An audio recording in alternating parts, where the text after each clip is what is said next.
My name is Ann DeVero, and I'm Director of International Programs at Center for Climate Strategies.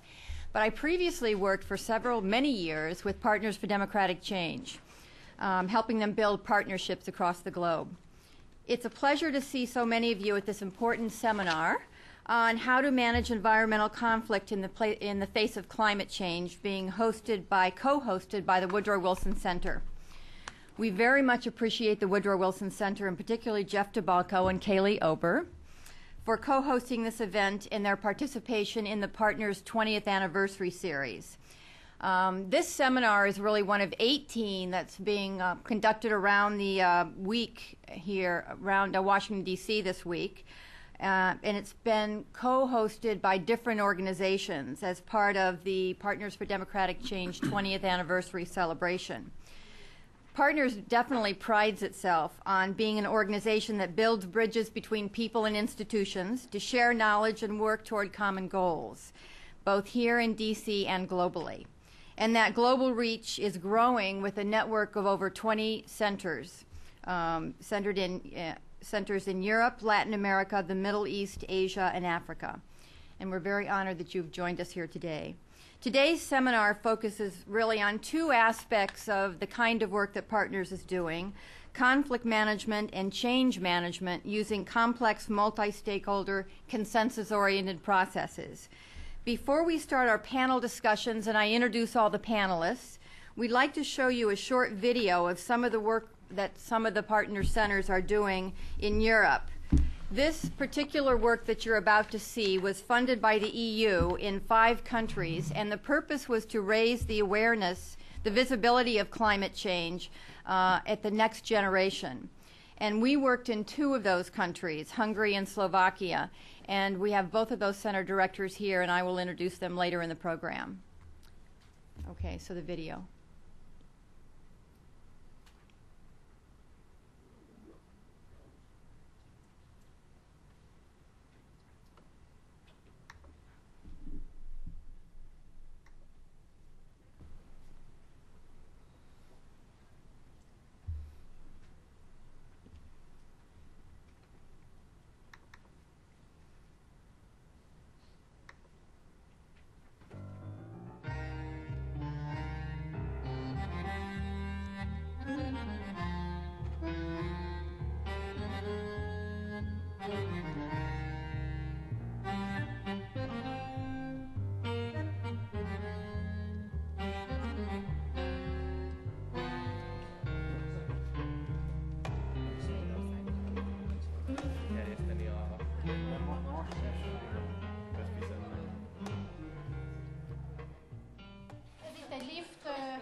Parlamentben, ahová be fog szállni egy olyan európai parlamenti képviselő, aki energiaügyekkel foglalkozik. Meg kell győzni ezt a politikust arról, hogy a ti témátok a legfontosabb. Tudja, nagyon sok érv szól amellett, hogy ez révbe jöjjön ez az egész verseny az energiapiacon, és én szeretném, hogy az embereknek jobb legyen, mint például ön.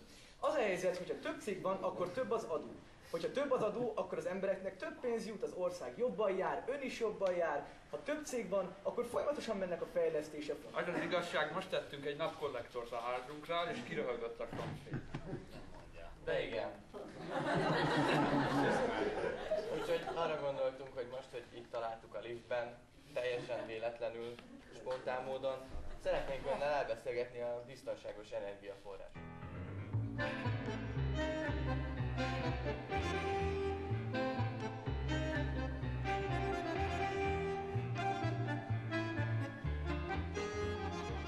Készült arra a felmérés, hogy mikkorra várható az, hogy kifolynak ezek a fosszilisek. Elvileg 2050-re már nagyon nagy baj lesz.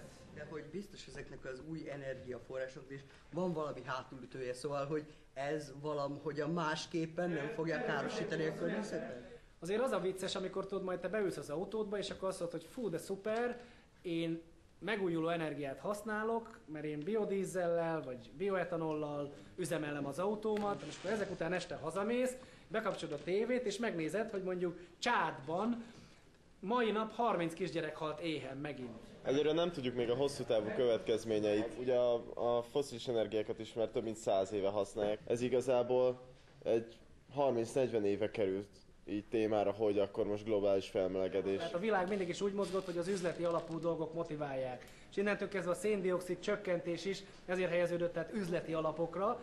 És ugye ez, ha úgy nézzük, vannak ennek rossz dolga is, de hát vannak jó. Mi a jó dolog? Az, hogy legalább beszélünk róla.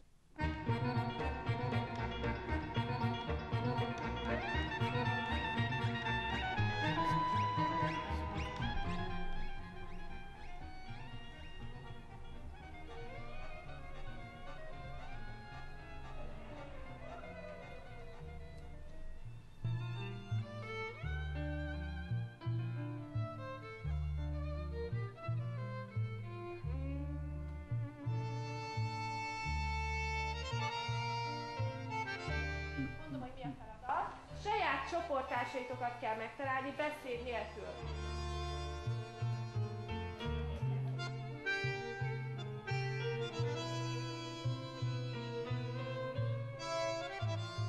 Amire készülünk, ti, mint egy politikai párt, majd nevet kell adni magatoknak, illetve egy logót készíteni.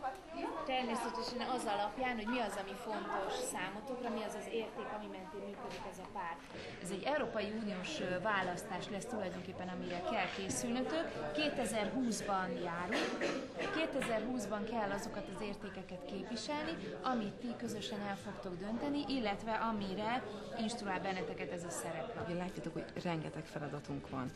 Hogyan lehet ezt optimálisan beosztani a csoporton belül?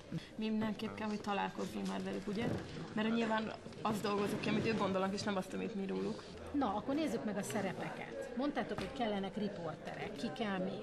Főszerkesztő, az is elhangzott? Hát, lehet riporter is, hogy a főszerkesztő lenni. És akkor elején így külön mindent, mind a három pártnak mondunk valamit. Találkozó, amikor kiderül az, hogy nekik milyen feladatuk. Én találkoztak velük, ők elmondják nektek azt, hogy ők mit szeretnének. És nektek ugye ki kell dolgoznatok egy kampánystratégiát számukra. Tényleg ahhoz képest alakítsuk ki koncepciókat, hogy mit várunk a pártoktól. Tehát, hogy nézzük meg, hogy náluk mik azok a hiányosságok. Pozitív dolgokat is a pártokról, hogy ez például nekem tetszett, hogy ezt beleírták. Az én logikám az fordítva van, hogy ki kéne alakítani azt, hogy mit akar a civil szervezet, és akkor ahhoz nézzük meg, hogy a pártok ezzel foglalkoznak, vagy nem foglalkoznak.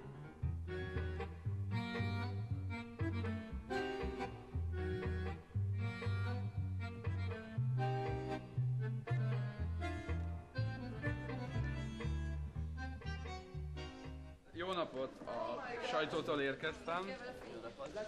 A pártjukról szeretnék tárgyalni. Mi a pártjuk alapkoncepciója? Milyen témaköré csoportosulnak? Miben különböznek a többiektől? Amit nagyon támogatnák az az, hogy a nagyobb vállalatok saját szélerőműveket építsenek a gyárak mellé, és ezzel maguknak termelnék az áramot. Abszolút azt akarjátok, hogy a termelésüknek a 100%-a szélerőműből legyen? Igen. Semmi másból?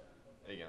Megpróbáljuk elérni, hogy olcsó vagy legalábbis azonos szintű legyen a környezettudatos életmód, mint a környezetkárosító életmód. Szabályoznak az új építésű házaknak az energiaigényét, és 20%-ának alternatív energiából kéne származnia az új építésű házakban. És ezt a magánembernek kell finanszírozni szintén? Igen.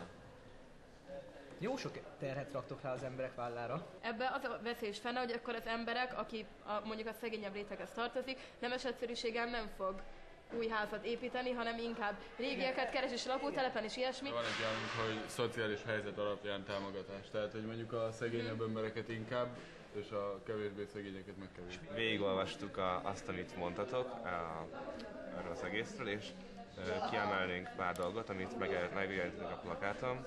Az egyik ilyen a biobusz ötlete, hogy a közlekedés fejlesztenétek, ezt jó ötletnek tartjuk, és ezzel meg lehetne fogni az embereket. Kitaláltuk azt, hogy lehetne hogy tiszta lappal. Tehát ez lehetne egy szlogen, hogy tiszta lappal? Az egyik az energia nem vészel, csak alternatív, ez volt az egyik, amit mondtak. Nektek meg tetszik jobban, már végül is tiétek a párt.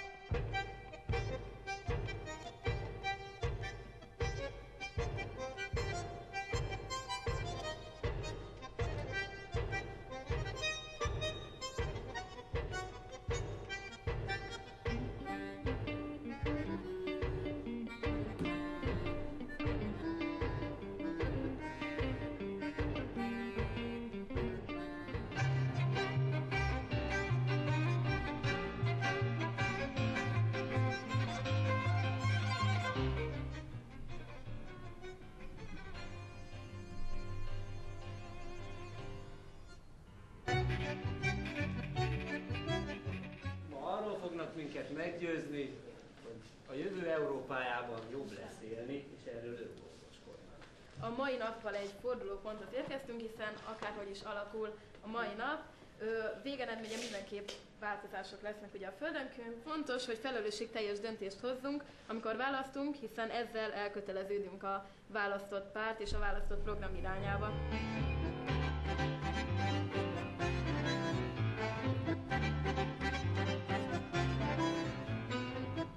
Nagyon tetszett, hogy bár legtöbbőtök nem mondta ki, de eljutott arra a felismerésre, hogyha igaz az a tétel, hogy a következő 20-30 évben a megújuló alternatív energiaforrásokkal 20% energiatermelés érhető el, akkor valamit a másik 80%-kal kezdeni kell, és itt voltak ötletek mind a fosszilis, mind az atomenergia használatára, ez nekem személyesen nagyon tetszett. A civileket teljesen a szívembe zártam, nagyon-nagyon jók voltatok, a stílusotok, a megközelítésetek is.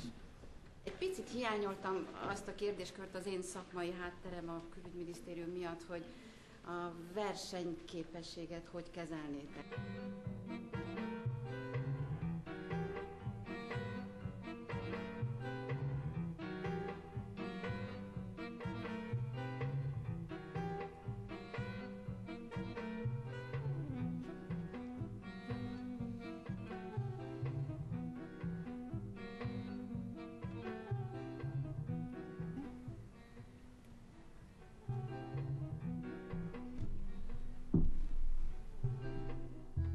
Thank you very much.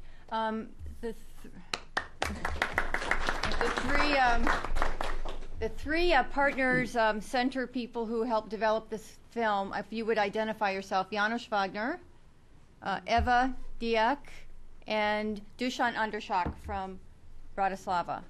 Okay, thank you very much. Okay. Okay, our panel today will present a variety of work, really from the grassroots to the policy level, using the techniques promoted by partners, which is multi-stakeholder consensus-oriented processes to make progress on mitigating climate change. The panel, first, Julian Portillo from Partners Center in Mexico, at least in the past. He's currently with the University of Champlain in Vermont, will give a case study on how they've used these techniques at a very local level to resolve environmental conflicts. Next, Tom Peterson from the Center for Climate Strategies will show how they've used these techniques at the state level in the U.S. CCS has used complex multi-stakeholder consensus-oriented processes to help develop climate mitigation and adaptation strategies in over 20 states. And since CCS is starting to engage more internationally, he'll also talk a bit about how this is translated in the work that we're doing in Mexico. Jeff from the Woodrow Wilson Center will put it all in context and discuss a range of topics, ranging from his most recent op-ed piece with the Bulletin of Atomic Scientists to the question of anticipating possible conflict from climate mitigation. He'll stress the importance of opening dialogue between the mitigation, development, and conflict communities. So I'll introduce each speaker more formally just before they give their talks, and that the plan is to hold questions until the end, where we're going to break up into group sessions where we're going to come up together with questions for the panel, and then we'll have hopefully a very robust Q&A session. Okay, Julian. Okay, Julian Portilla is the director of the Master's Program in Mediation and Conflict Studies at Champlain College in Vermont. Until most recently, he was with our centers in both Mexico and Argentina, where he had the primary responsibility for managing several consensus-building process on and around the Baja Peninsula regarding fishing, environmental, and land development policy issues. He holds a master's degree from the Institute of Conflict Analysis and Resolution at George Mason and a BA in Political Science from Vassar. Julian. Thanks. Thanks. So mine are on the top right there. This one? No, just below that one. That one. Yeah, you can start on that one. I'll change places. Sure. Okay. You want to switch or you? Yeah, we'll switch. Okay. Well, good afternoon, everybody. Pleasure to be here with you. So I'm going to tell two stories, and one of them is a more local, regionally oriented, sort of run-of-the-mill environmental process, and then I'm going to talk about a more ambitious national process, both very briefly. How much time? 15 minutes? Yeah, 20 minutes. Okay, all right. And then I want to look at both of them in comparison to see sort of the pros and cons of going national and federal level and sort of large ambitious scale versus something more manageable and bite size at a local and regional level. So I'll just walk you through both of these processes, and I'm going to start with what I was doing recently with the Partners for Democratic Change Center in Mexico, the Centro de Colaboración Cívica. And basically what happened there is that we were asked to help with the revision of a national park management plan. It's actually a marine park. It's in the water, and it is in the Baja Peninsula. And basically, as you probably all know, whenever national parks change their management plans, everybody gets very nervous because any rule change affects different stakeholders in different ways, and it affects their livelihood. And if you're a fisherman, it may affect how many fish you can take out. If you're a conservationist, it also may affect how many fish get taken out. If you're a land developer, you may have more or fewer restrictions placed on you, ecotourism, et cetera, et cetera. So that's why they called us. So this is where we are. We're in Mexico, and in Mexico there are two states with the name of Baja California, and we were working in the southern one, Baja Sur. And about halfway down the state there, you'll see this little green box right about there. That's Loreto. It's actually a giant marine park, even though on this map it looks pretty small, but it's quite large. And it's the most amazing place you've ever been on a boat in. You can see all kinds of things. You get surrounded by dolphins, and blue whales come to give birth there, and manta rays are jumping out of the water and flipping turns trying to impress their mates, and all kinds of amazing things. So this is what it looks like. This is the ocean. It's got 5 islands, and the pink area represents the part of the water that is the park. The yellow is coast, and the blue is water outside of the park. And if you were to look at it from a depths perspective, those are the islands and the various depths. The whiter areas represent the shallower areas, which is important because that's where the fishing is best. That's where that's where you throw your nets. That's where you throw in your hooks and lines. That's where the fish live because that's where they have things to eat. It's also where you go and snorkel and have a look at the fishies because that's where they are. So as you can see, there already starts to be some conflict of interest between people who want to take fish out and people who want to leave fish in and take pictures of them versus the rest of us who want to eat them. So this is what it actually looks like. It's gorgeous, very pretty. And it's not very developed. This is Cancun, I don't know, 30 years ago, before anybody ever heard of Cancun. It's beautiful, it's small. There are a few major developments, but from the air it looks nothing like anything you would associate with a major tourist venue in Mexico. So it's got all kinds of potential, and depending on who you're asking, the potential can look very different. So some people see it with Cancun potential, other people see it with sort of small-scale ecological tourism potential. And the park is just one small piece of that. So this was the original management plan of the park. There are lots of aspects of the management plan. The one that is probably most salient and easiest to communicate is where you can fish and where you cannot fish. And in the places where you can fish, how can you fish? So you can fish with nets, or you can fish with lines and hooks. You can fish scuba diving if you're trying to get clams out, or sea cucumbers and things of that nature. So basically, this is the map, the original zoning map as it is. I won't go into detail, but there's 2 things that you need to remember about this map. One is that these 2 little red squares here and over there, those are places where you cannot fish. And as you can see, it's just a fraction of a percentage point of the park's area, and naturally insufficient to reproduce the fish population that the park once had. Of course, the goal of the park is to restore the fish population to what it used to be. The other detail of this map that's important is that the only places that you are restricted from fishing with nets are around the periphery of the islands, those black lines along the islands and the red line along the coast, and that blue square above that island on the bottom center of the map there. Those are slightly restricted areas. So from a conservation standpoint, this isn't a great map, and if you're a fisherman, it's an okay map, but there are parts of the coastline that you wish would open up, and you're also not satisfied with the level of biomass in the water, which has been steadily declining over the course of the years, as it has around the world. So what do we propose? We proposed to bring all the stakeholders in for a conversation and hammer out an agreement on how this thing was going to look, the new plan.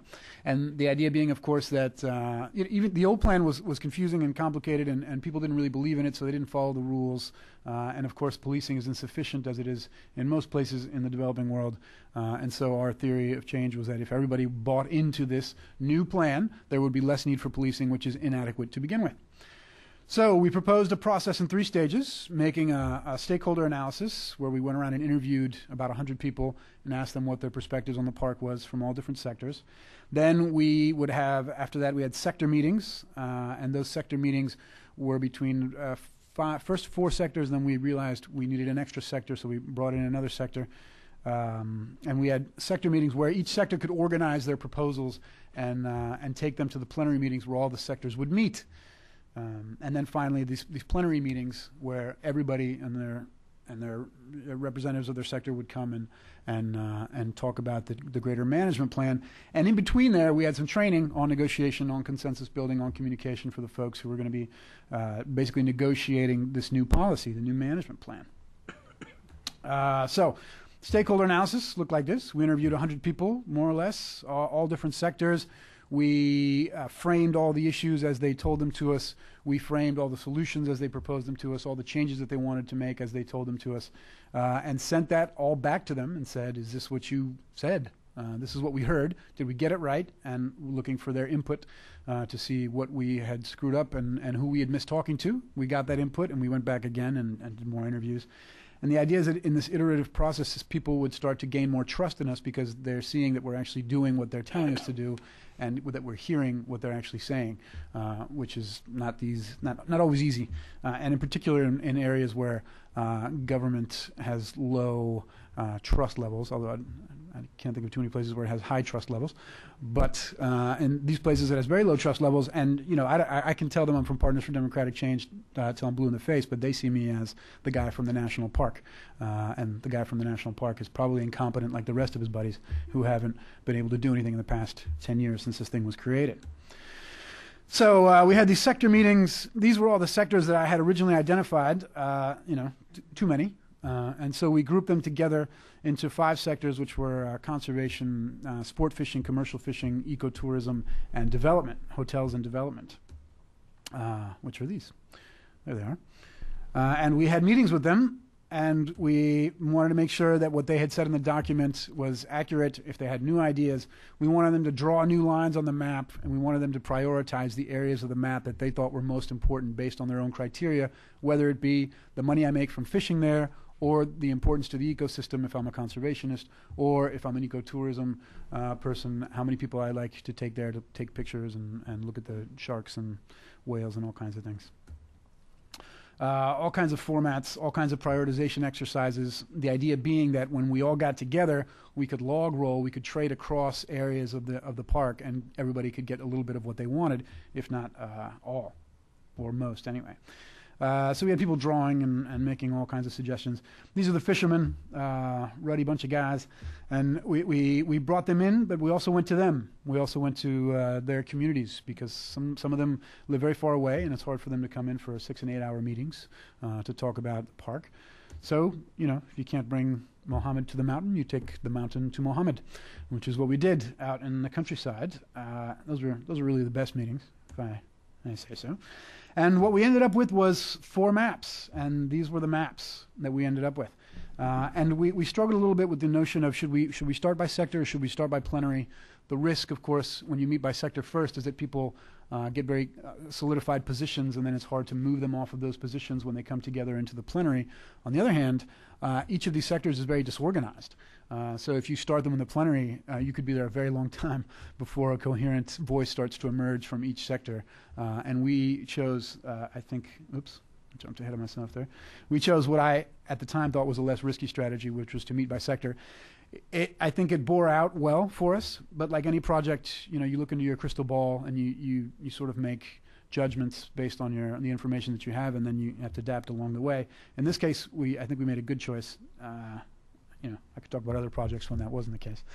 But so, you know, looking at these maps, eventually we came to realize that people were actually saying similar things. They look very different. But if you look closely, as it turns out, they knew more or less where they needed some zoning regulations. They didn't exactly agree on what or how much. But if you dug a little bit, you could find some common areas between the various maps, as highlighted by these circles here. And that's where we went forward. On these maps, the red represents where you theoretically would not be able to fish. The yellow represents where you wouldn't be able to throw a net, but where you could throw a line and hook, for example.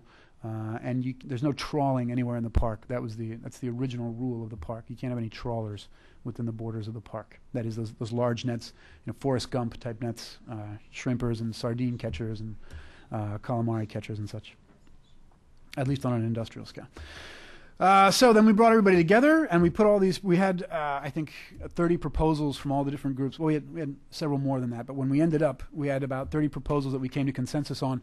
They voted, we put every proposal to the group and they discussed it, modified them, and then we would vote on them with this card system. Blue here means everybody is in agreement. We had another card for I don't agree with that at all, and another card for I have serious doubts about this. Let's talk a little more about it. So they were sort of straw polls. They weren't final votes. Final votes make people very nervous, we found.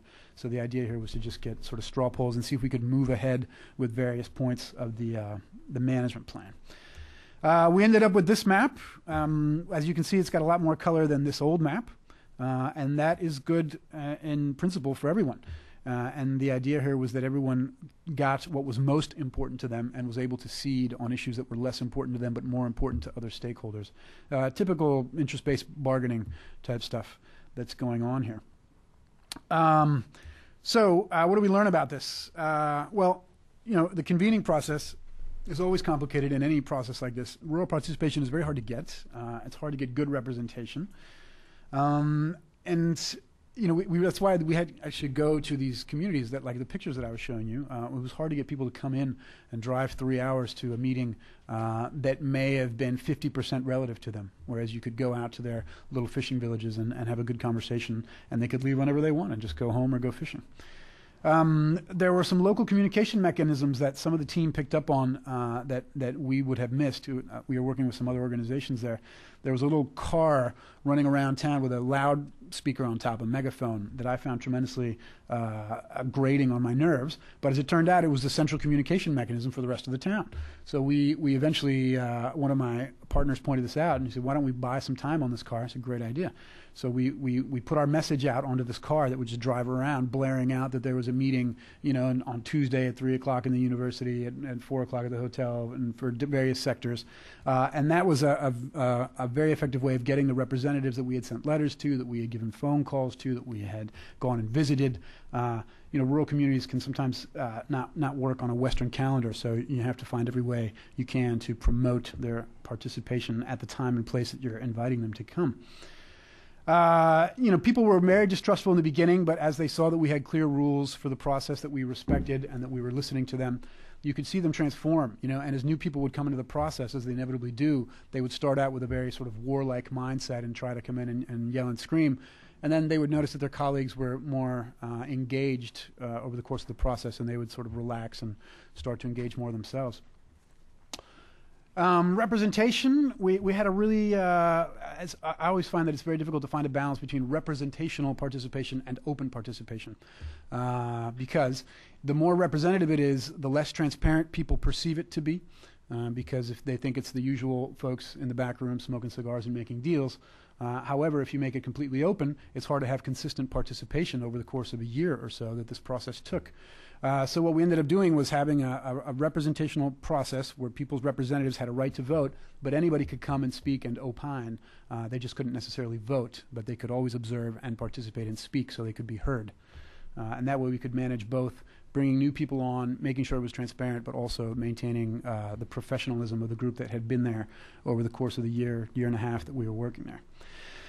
We also found that it was very important to not rely on representatives to take the results of the meetings back to the communities, because they just generally didn't have time or wouldn't do so or weren't used to it. So we would go out to the meetings, to the communities after our meetings and say, this is what your representatives agreed to. If you have problems with this, go talk to these people. And, you know, site visits are the key. It's great to be in the room and looking at maps and having all the tools at your disposal, but it was very useful to go out into the boats with everybody in the meeting, you know, organize 5 or 6 boats to go out into the ocean and say, this is the place that I'm talking about where I think we should set the no-take zone. This is a place where I don't think we should fish with nets. And you get sort of a different dimension than you do sitting in the office or in the hotel room where you're having the conference. Jurisdiction, and certainly in Mexico, I'm sure in other countries, is very tricky. We were working under the jurisdiction of the national park. The national park has no authority to regulate fishing other than zoning within the park. And so policing becomes a very complicated issue, as you need the agricultural and fishing authorities in the room. And they're very hard to get because they're traditionally very, it's been contentious between the environmental authorities and the agricultural authorities, because one has a mandate to protect the environment, the other has a mandate to exploit the environment for the benefit of the economic benefit of the country. So that was tricky. But we found that hand in hand with policing and enforcement is this social acceptance. The more people accept your rules, the more likely they are to respect them. And that was sort of the basic principle of the process, as I mentioned earlier. You know, the most fascinating thing about this for me was that there were several processes going on at once. There was this knowledge sharing and creation. You know, people would come together and the different sectors would tell each other why they wanted what they wanted. And that was a very important part. We made a lot of emphasis of getting people to ask why over and over again, to go a little deeper into each sector's perspective so that we could actually create knowledge for the others, share knowledge, and also create knowledge about how to negotiate and how to have a good dialogue. The negotiation process was everything that I just went through. You know, that one's the sort of explicit process. This implicit process of building trust, you know, all this transparency and relationship building in the meantime, phone calls, going to people's houses, seeing the trust that gets built between people in the conversations during the meeting, even if they disagree, but they are able to hear each other out. You know, you can see a lot of progress in that sort of trust building. And by the end, you know, people were very motivated to sign this agreement and make it go forward. And then in the end, because we didn't have all of the actors who had the jurisdiction that we would have needed to implement this agreement fully, it was important to get this group of people together who could put pressure on the various government actors to do the bidding of the various sectors, because it's very easy for a government sector to say, for a government actor or a government agency to say, well, I would love to do your bidding, Mr. Environment, but the fishing sector would cut my head off. But instead, if you have the fishing sector sitting hand in hand with the environmental sector saying, we want this to be a no-take zone, there's nowhere for them to go except for where these people are asking for them. So that was a fabulous part of the process. And, you know, underlying all of this is what I love about this. There were some meetings where I just felt like this was, you know, citizens taking government into their own hands. You know, it's all about democratic governance through creating and managing networks of stakeholders, making decisions about collective action problems. I mean, you really have the system in the room in these processes, which was a wonderful, wonderful experience.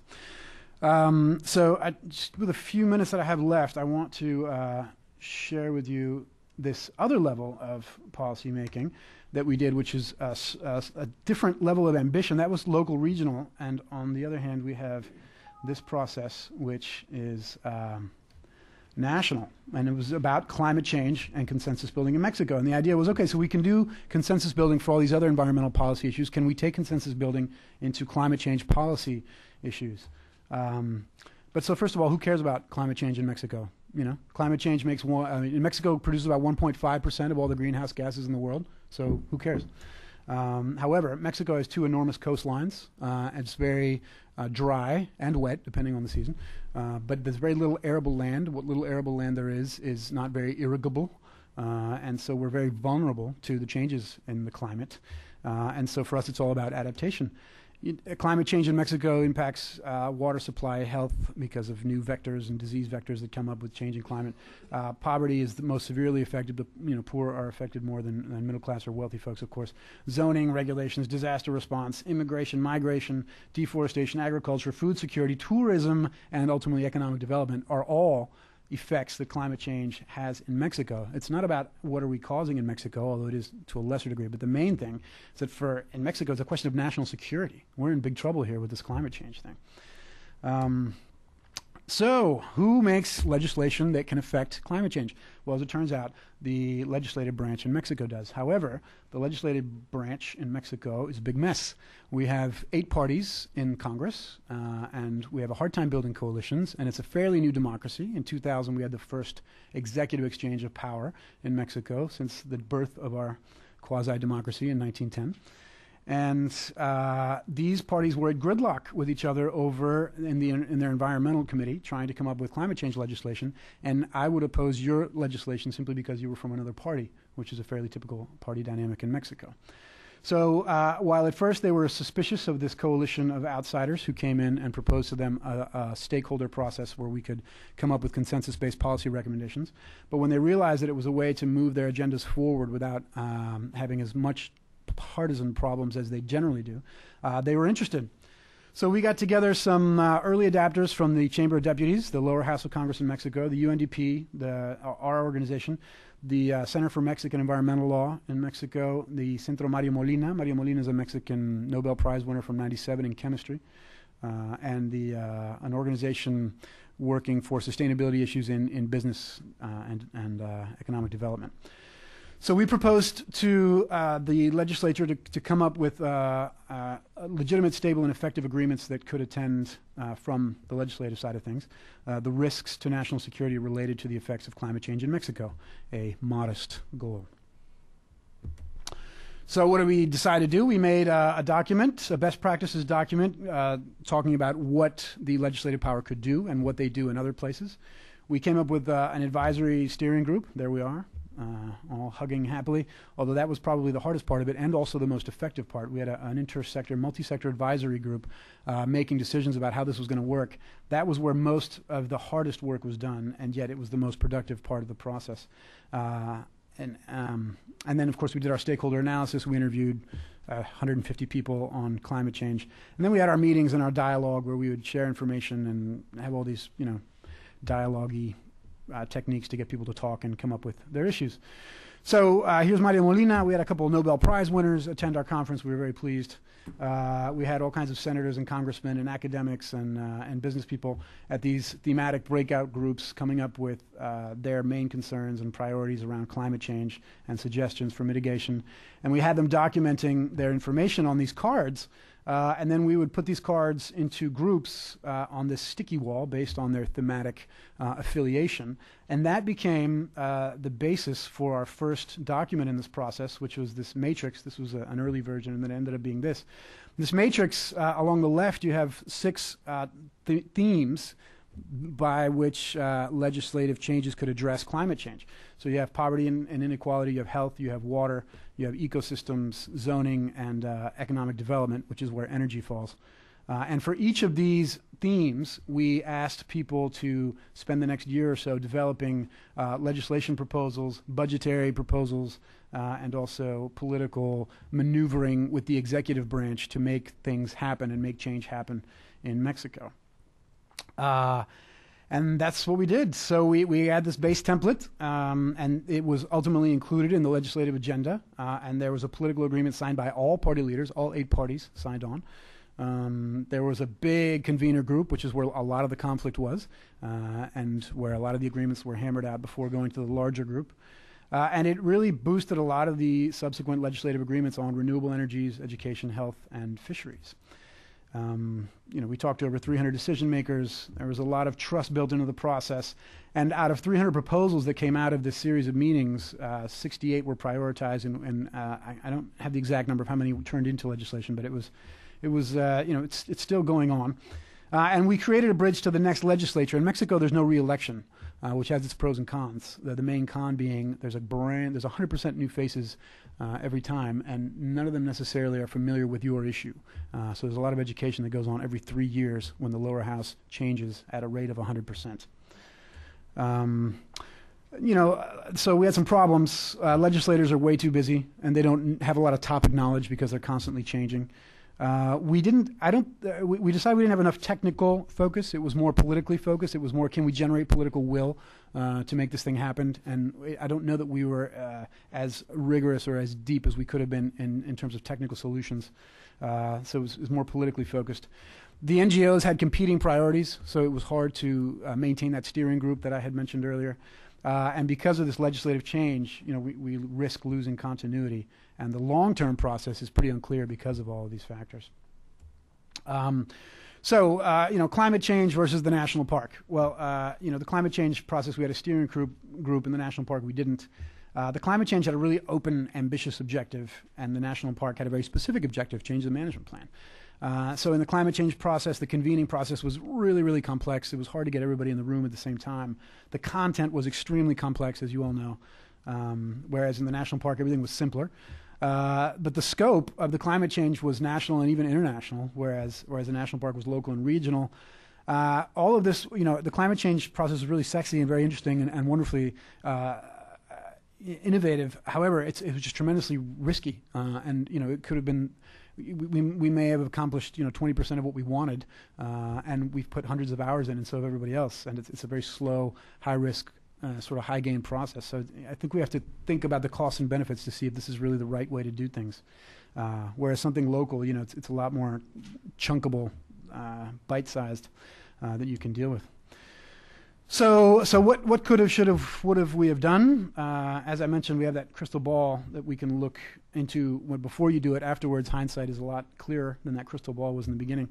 I think in the climate change process, if I had to do it all over again, I think I might aim for thought leaders rather than try to get all of the stakeholders in the right place. I might have just tried to get a group of thought leaders from each sector who are maybe less bound by their representation and more visionary in terms of their policy views and their technical views.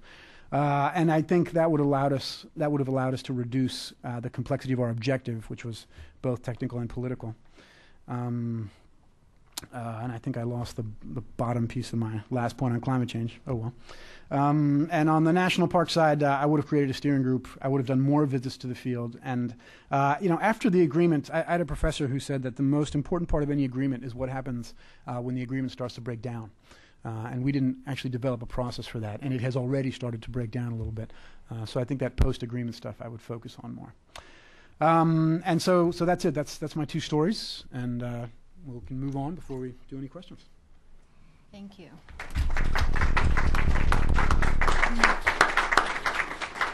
I realize we forgot to do something in the beginning, which is we'd like to know who you are. So could we very quickly go around the room and just give your name and affiliation, please?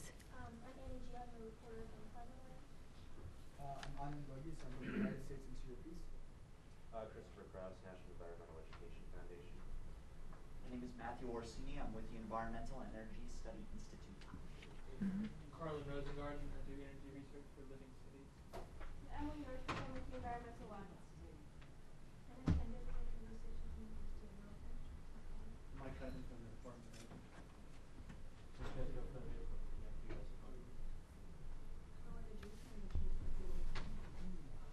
Energy. Can you speak loudly back there? I can't quite hear you.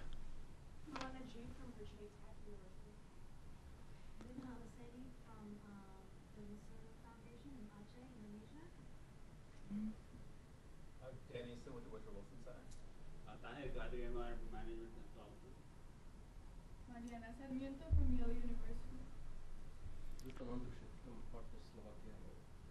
Francis Chen, UN Information Center.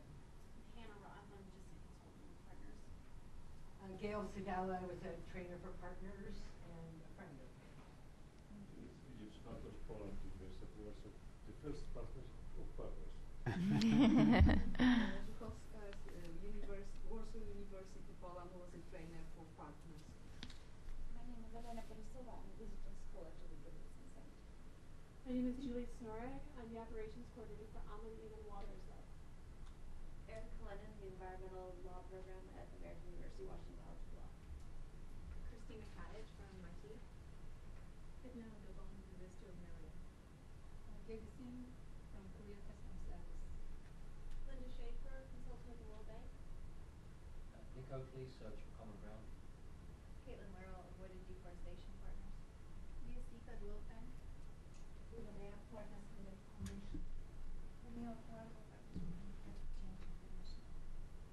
Environment Partners Hungary Foundation. Jetzt bist du Population Action International. Grazie alla Siciliana from the Science Program at Johns Hopkins. Medical Sottorelli, Science Johns Hopkins.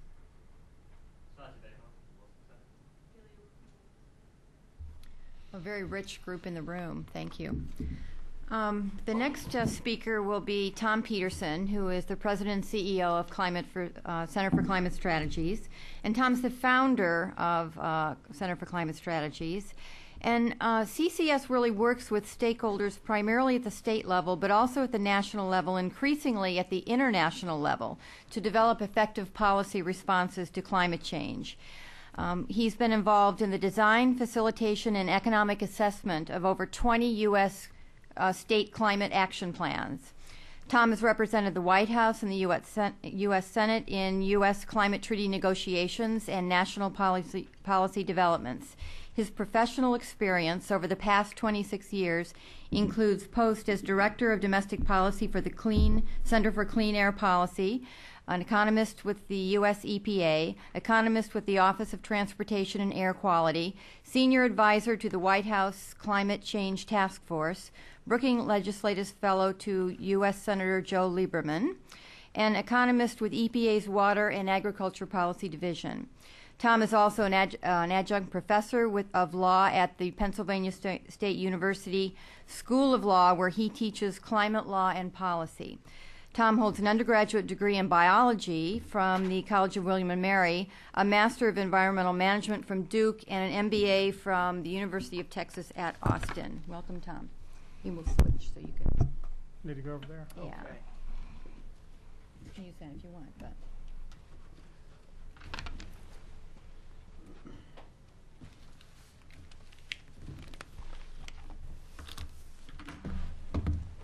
Thank you, Ann. And if the PowerPoint works, it will be a miracle here. Usually it doesn't.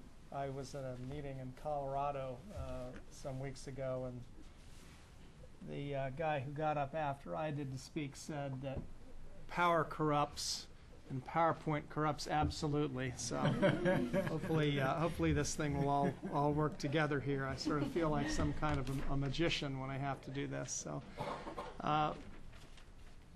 Thank you, Ann, for having me, and thanks everybody for inviting me to be with you today. I wanted to talk a little bit today about the work that we have done to build consensus and resolve conflicts on climate change that has been particularly focused in the past several years on climate change mitigation, getting junk out of the air, but also has very important lessons that we are now applying in the arena of climate adaptation, responding and adapting to the vulnerabilities that exist and unfortunately will be with us under any scenario for a couple of decades before hopefully we can begin to reverse course and bring the trajectory of global warming down. And then to talk a little bit about the relevance of the work that has happened at the sub-federal level here in the United States, particularly the state level, to work in other countries. And I think there are fundamental questions about the applicability and the universality of sub-federal actions here, and I want to comment a bit on that. I think that's actually a very important issue that we'll be hearing a lot more about at the upcoming Conference of the Parties in Copenhagen later this year. So we've been very active as an organization. We're a nonprofit, nonpartisan, non-advocacy group that I founded in 2004, and we've been very active working here in the United States with governors, with legislative leaders, and with their stakeholders.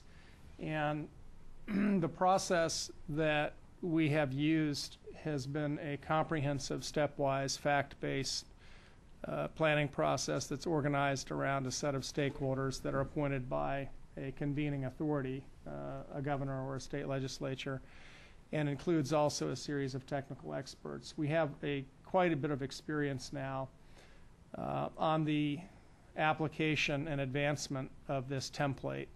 22 states have used this template. We have detailed results. I'll show you a few of these in just a minute to give you a sense of what comes out of this kind of exercise and what it might mean in other areas. What the heck do states have to do with this whole issue? Well, you know, this is a house that has to be built from the foundation up, and the so-called bottom-up process, doing the extremely detailed development of policies, is critical to having broader geographic solutions that include aggregations of states or provinces or localities at the national and then ultimately the international level. And if we don't have the foundation of the house built correctly, it's like a house of cards. It comes down pretty quickly. Where we are seeing some of the greatest, and I think the greatest advancements on this issue are at the detailed level of specific actions in all of the economic sectors that can be advanced, and not only address climate change, but other very important policy objectives. And I'm going to focus in particular on economic issues because that is where most of the real and perceived conflicts between climate action and agreement exist. If we're not able to solve the economic problems that stand in the way, we're not going to solve climate change. And so I'm going to focus on the particulars of how we've addressed economic issues through a comprehensive planning process that is also a consensus building process, and one that is integrated very, very heavily with the development of technical information through what we call joint fact finding and joint policy development. The slide here shows you a few results that I'll circle back to later that get to the role of climate change action and economic recovery here in the United States. The top curve is a response curve for job creation from expanded cellulosic ethanol production in North Carolina, which was one of the recommendations from that stakeholder group. This is a big, big winner if it's ultimately implemented in terms of creating jobs and reducing the carbon content of liquid fuels. The graph below it is a response curve. The first one's covered up a bit, but the second one is a response curve for energy efficiency and conservation actions in buildings, facilities, and manufacturing. When we do macroeconomic analysis, which is a stage 2 level of analysis that we do through this exercise, we look at the indirect effects of climate actions on the macroeconomy and look at jobs, income, and investment roughly as a couple of the key metrics. This is an income graph showing that in every single case, every single one of these actions increases household income. Now, the truth is that the way stakeholders got to these solutions was by starting with a very, very long list of potential actions that was built off of actions that already exist but are underway for other reasons. We're engaged in energy efficiency and renewable energy and transportation improvements and farmland conservation for reasons that are unrelated to climate change. But those actions have a coincidental benefit of reducing carbon. It's a very, very long list of them. We know a lot about them. These groups go through the process of expanding that list to other potential actions that are promising in their jurisdiction, and then narrowing that list down to things that work best and specifically meet a set of decision criteria, which are, roughly speaking, how much junk do they get out of the air, how much do they cost or save, how well do they address a variety of feasibility issues, and what sort of externalities or co-benefits do they bring along for the ride. So the reality is getting to the final set or portfolio of actions that really optimize all of these outcomes and as a consequence address the conflicts or the barriers to implementation. A lot of measures are set aside as being lower priority because the view of the group is they don't work as well. So they go through a very, very determined process of separating out things that look like they will work well and things that look like they will not, and then for the things that look like they will, doing a tremendous amount of feasibility analysis and policy design work together to make sure that they really will work and address all of the conflicts. And at the front center stage of those conflicts is a concern that these actions will cost too much. So when I started working on the climate change issue back in the mid-1990s, I was in the Senate working with Joe Lieberman as a Brookings Fellow. The presumption was you can't fix the climate without killing the economy. And so this is a terrible trade-off. And today we've come full circle by finding out that in order to fix the economy, we've got to start taking action on climate and lots of the related actions associated with it. We still live at a period of time when a lot of people think that the words economics and climate change in the same sentence have negative connotations, but it doesn't have to be that way. And the way that you can resolve that is by using a very effective process with a lot of leadership from the top and a lot of collaboration. So I'm going to skip over a number of slides that get into some of the details on how that is all done and talk a little bit about what it has resulted in and how it applies elsewhere. But let me just note that the entire point of the policy development process that we have engineered and used is to actually implement policy.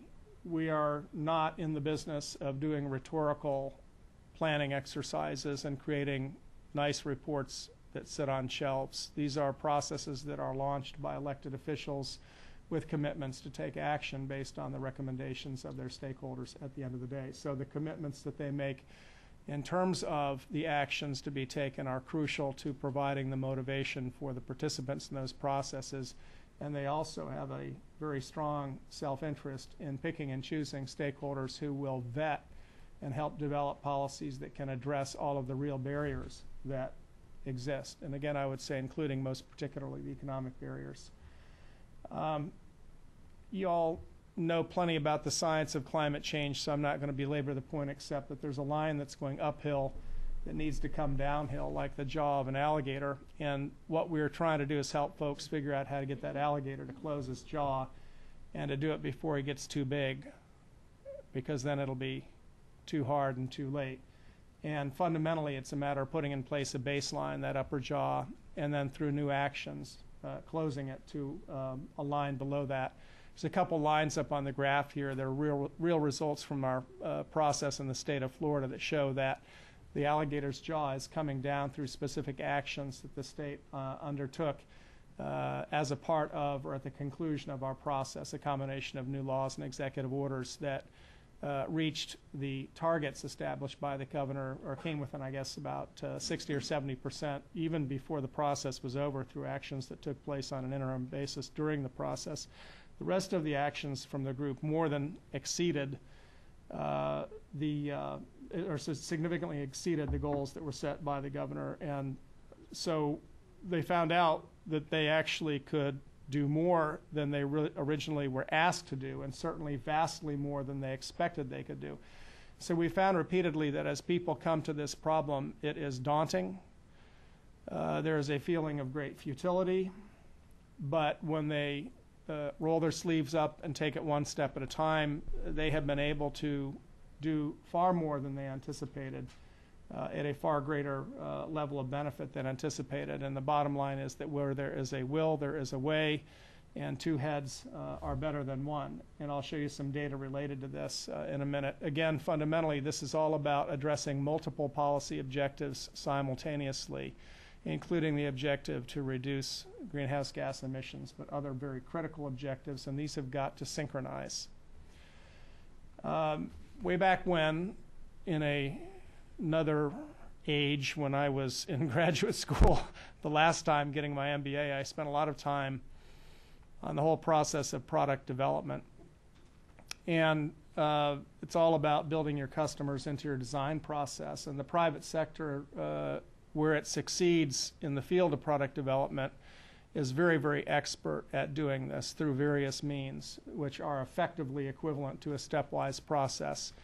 And unfortunately, that doesn't always work so well in many organizations. And in the land of policy, I spent a lot of time here in Washington, D.C., watching relatively exotic exercises on policy unfold, when at the end of the day a rather simple solution was what really was needed. And had the process involved some basic consensus building and collaboration and conflict resolution, it probably would have been more successful. So we've tried to take heed as we have worked with stakeholders and state processes. We've done so by recognizing there is no such thing as perfect information. There is, in fact, a great sense of urgency and a need to move forward with a bias for action, and there are ways to deal with risk and uncertainty in decision making that can be incorporated in these processes, and one of the fundamental ways we do that is through the creation of a portfolio of different actions that diversify risk and create specific means by which uncertainty and risk can be managed through the portfolio of actions. We have a 10-step planning process. It is not so new when you take a look at it. It's really pretty old-fashioned in terms of this whole one-step-at-a-time process of understanding where we are today through a baseline, understanding where we could be in terms of additional new choices, narrowing them down to a set of initial priorities that make sense on a set of key criteria, then taking pencil to the paper and going through a stepwise process to start evaluating performance in an explicit, fact-based, numerical way so that the process can be objectified and optimized and sent through a series of continuous feedback loops until we finally gotten to the point where we've ironed things out, which is a really fancy way of saying it's how you get to yes, and this involves very difficult issues, particularly on the economic side, where initially actions may look like they are too expensive, but by redesigning them and by choosing a different or better set of tools by which they can be implemented, it is very typically the case that costs can be dramatically reduced, and in fact, in many cases, net savings can be engineered. There's a critical point that I do want to reinforce here because it has direct application everywhere, certainly to the issue of adaptation, but also the universality of planning in other countries. The simple reality is we're not starting from scratch when we talk about climate mitigation. We're not starting from scratch when we talk about climate adaptation. It is rare that we're starting from scratch truly on any intractable problem that we face. The reality is we're probably already doing a lot of things without realizing it that contribute to solutions. And we need to understand them as a first order of business as we then take the next steps to expand them and then isolate the ones that work best. So one of our first steps is to create what we call a catalog of actions in all the economic sectors, things that are already being done in one or more states in the U.S. that have the beneficial side effect of reducing emissions, whether they're being done for that purpose or not. Again, efficiency, renewables, transportation improvements, et cetera. You can find this on our website. It is many hundreds of actions long. The whole process of putting two heads together we call joint policy development. It is people like yourselves in rooms like this, tables in U-shapes like this with projectors behind them, lots of coffee, lots of cookies, hopefully lots of good facilitation and technical support, a lot of time, a year or more, working together through a very deliberative process, work jointly to resolve a series of issues. And again, it is the process of collaboration which has proven to be most effective, in my view, at reducing conflicts and building consensus. It is not the case that there is one whiz-bang software tool that can magically find the answer all of these problems. Perhaps there will be someday for climate change, but the issue is so far too complex and too contentious to be handled that way. On the issue of economic analysis, two fundamental forms of it, microeconomic and macroeconomic, the direct and indirect effects. I'm going to talk about results in just a minute, and just we'll flash up a couple of quick things before we get here. This is a matrix, which is the portfolio of actions which will come out at the end of a process, a combination of different actions in each of the economic sectors and different policy instruments that can be used for implementing them. This is not a one-size-fits-all solution. The choice of different tools, a combination of price and non-price instruments at different levels of government, local, federal, and state, is crucial because not all of these actions, not all of the sectors are created equal. And what works in one case what may not work in another. I would venture to estimate that 80% of all of the conflict resolution that we achieve in these processes boils down to structuring the correct tool and implementation system by which actions can be implemented. It's easier to get to yes over what you do than it is how you do it. The how you do it makes an enormous difference. Elections are won and lost, believe me, over minor little issues on how you did it. Did you make everybody drive to City Hall to personally pay a license fee payment on your car registration to fund a public program, or could they do it by mail? I mean, you know, literally, a governor who became president who I served for lost his first election on a simple issue of how it got done instead of what was being done. It makes a big difference. I'll just flash a couple things from the state of Florida to give you a sense here. This is an example. It's a case that's on our website. We have a map on our front page. You can click the state of Florida and it'll take you through. At the end of the day, this action plan included 54 mitigation actions and then a series of early actions on adaptation. But this group worked incredibly hard to find things that were economic winners. And in the end of the day, 148,000 net new jobs for the plan, a savings of 28 billion, 32 or 38 rather, my glasses, I need 38 billion net expansion in the economy. I'll tell you one quick story about how serious this issue was. It was the last meeting of the process. This was a diverse group of people appointed by the governor. We had in this process over 125 people, and about a third of them were members of the stakeholder advisory group. Our last meeting was held in October on a day that was, at least at that time, the largest drop in the stock market during that dark period of decline. We had come up with all these policies. The simple reality is for all of these to work in a minefield. And when you're going through a minefield, you have to slow down. And the chair of our process, who was the head of the environmental agency for the state, Mike Soul, is a good friend, said, sometimes when you're in a minefield, you have to speed up. And I know because I've done it. He was a tank commander in the Gulf War. And he knew what he was talking about. And this group said, you know, that's right. If we're going to find our way forward, we're going to have to be proactive. We're going to have to decide where this economy can be improved by taking these actions. We're going to have to be proactive. And that is the kind of conclusion that unbelievably has come out of these processes that started at first with the view being anything you do here is going to be so expensive it's a horrible thing.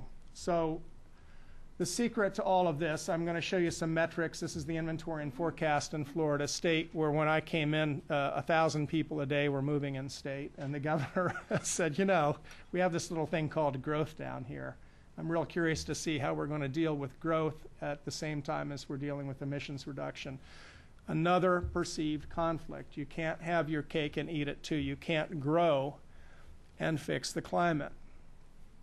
When I started, our first formal plan with CCS was in Arizona. Governor Napolitano was extremely concerned. She was very supportive, but she said, look, we ran numbers that showed that their rate of growth and emissions was 5 times that of the rate of California next door. And she said, whatever you do, don't do what California did, because we're different.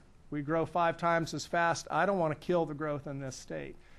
And I'll show you what we found at the end of this presentation, and that was that the group in Arizona worked really, really hard to find things that would simultaneously allow the state to grow and reduce emissions, and that meant configuring new growth to be more efficient, because it's easier to do that than to turn the clock backwards and to configure old growth, but through retrofit. So they became massive believers in the movement of energy efficiency and a Build It Right campaign.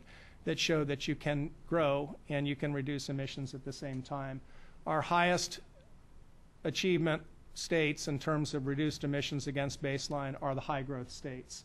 The idea that the red states or the growth states are the ones that are going to have the hardest time, it turns out, looks like it's not true, because growth represents an enormous opportunity that was originally viewed as an enormous constraint. Lots of data here. You can see this on our website. For Florida, there's a familiar set of curves here, the alligator closing its jaws through a series of actions we've represented by lines, and then a cost curve beneath it, which is the bricks and mortar of each of these actions in terms of how much they cost and how much they reduce. So there's a lot of numerical analysis, and the role that numerical analysis plays is very critical here, and we organize joint fact-finding around the bricks and mortar of that. What are the specific data sources, methods, and assumptions that will be used for each and every analysis, so that the numbers are owned by the participants, and at the end of the process they're not questioning the numbers because they have helped develop them. Lay people who have been actually learning and applying very advanced forms of economic analysis. These are macroeconomic numbers, a lot of data up here. The point that I would just make is that we do have the capability today of looking at a very, very specific level at the effect of these actions on different sectors of the economy and the effect of individual options on different pieces of the economic performance equation. There are tools out there that can help. They have to be appropriately deployed. They have to be placed at the right time, in the right place, in a process, understood and used by the people in the process. But the good news is there are tools there that really can shed light on what works and what doesn't work. Transportation is an interesting issue. Some data here. The point that I just want to underscore is this was an area that in particular people thought was going to be a no-win situation, because the road, no pun intended, to prosperity in Florida, as in other states, was to build more roads and get more people on them with automobiles and not go in the opposite direction. And this group instead found that you could expand the economy and save the equivalent of 6 years' consumption of Florida petroleum use through energy efficiency actions in the transportation sector. Same in Maryland, similar results. Same in Michigan. You can look at all the states. I would underscore Michigan is a great success story because of the fact that it was the most severely affected state by the recession. The human stories behind this are really worth noting. A guy came to a meeting one time with a newspaper, and the pages with foreclosures in the back were about that thick, and behind every one of them was a family that did not have a home anymore. An entire community was collapsing, school systems. It was unbelievable. And yet this group, with the help of the governor, specifically buckled down to figure out a way that this issue, which was viewed as such a negative, terrible thing, could be used to restore the economy, and they found a lot of great ways. So, and this chart shows that, amazingly, every single state plan that has had macroeconomic analysis applied to it has shown that it has an expansionary effect on the economy. It is not an accident, and it's not the case that every action that can get emissions down work well economically, but it is the case that when people work really, really hard together with some help, they can figure out a way to do that. So what does this have to do with adaptation? What does it have to do with other countries? Let me just hop down. There's some data that's on our website. You can go to our recent report with the Southern Governors Association, for instance, to see an example of what we did in that region. I'm just flashing through a few slides that show that what we've also done is scale this work up to a national level to show what this says about national policy. And the pattern that has emerged from these sub-federal efforts at the state level has been a clear one, saying we need a price signal of some kind plus policies and measures at the state and federal level. And lo and behold, that's exactly where we're seeing our Senate legislation on climate change moving today. On the issue of, let me just do a closing slide here. This is the Arizona slide, the punchline in terms of what that group coined as a solution after getting into the conflict resolution over growth and emissions reduction, that no matter what, we ought to build things right for a whole host of reasons, because that's the way we optimize. So in the world of climate adaptation, let me just say that I think it's clear, based on our early work, that the same stepwise process can be applied, and we have early evidence that it can work as well, and that there are no question some very, very thorny issues that are involved in climate adaptation that will require this kind of depth of effort to be able to resolve. Let me just flag one. I was in California recently with a group that was beginning to look at this issue, and one of the folks there said, how in the world are we ever going to deal with the water shortages and the water problems that will be created by climate change? Nobody has ever figured out how to deal with climate-induced water shortages, and we just have no idea how to do it. And I said, well, you know, that's not exactly right, because the West is already having a lot of water problems, and you've already been working really hard on solutions. Lots of progress has been made on water conservation, on efficiency. The architectural standards that are being emulated for energy savings really got started for water savings in the West. And so they've already been engaged in a wide array of existing activities that have the ancillary effect of responding to the climate without realizing it. And so it's the same process that can start all over again. And so there certainly is great potential, but clearly there are huge concerns, and then the economics of the adaptation issue are at least as daunting as the mitigation issue when you look at the dollar bills that potentially are tied up in moving communities or protecting them or engineering all sorts of changes.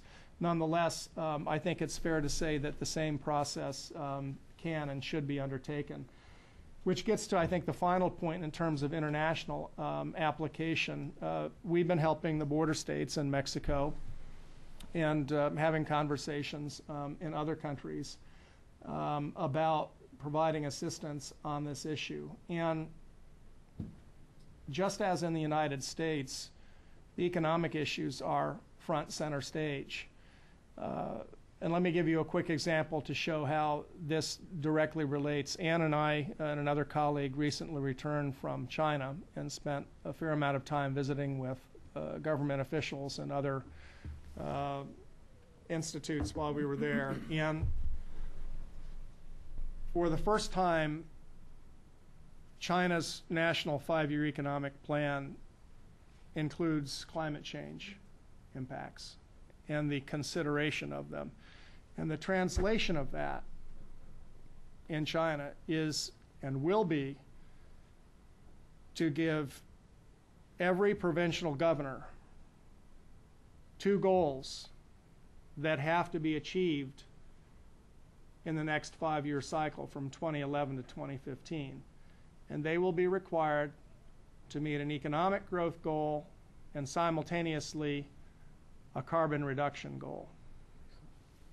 The question is, how in the world do you do it? And the answer is through planning, through collaboration, through the expert use of information and tools.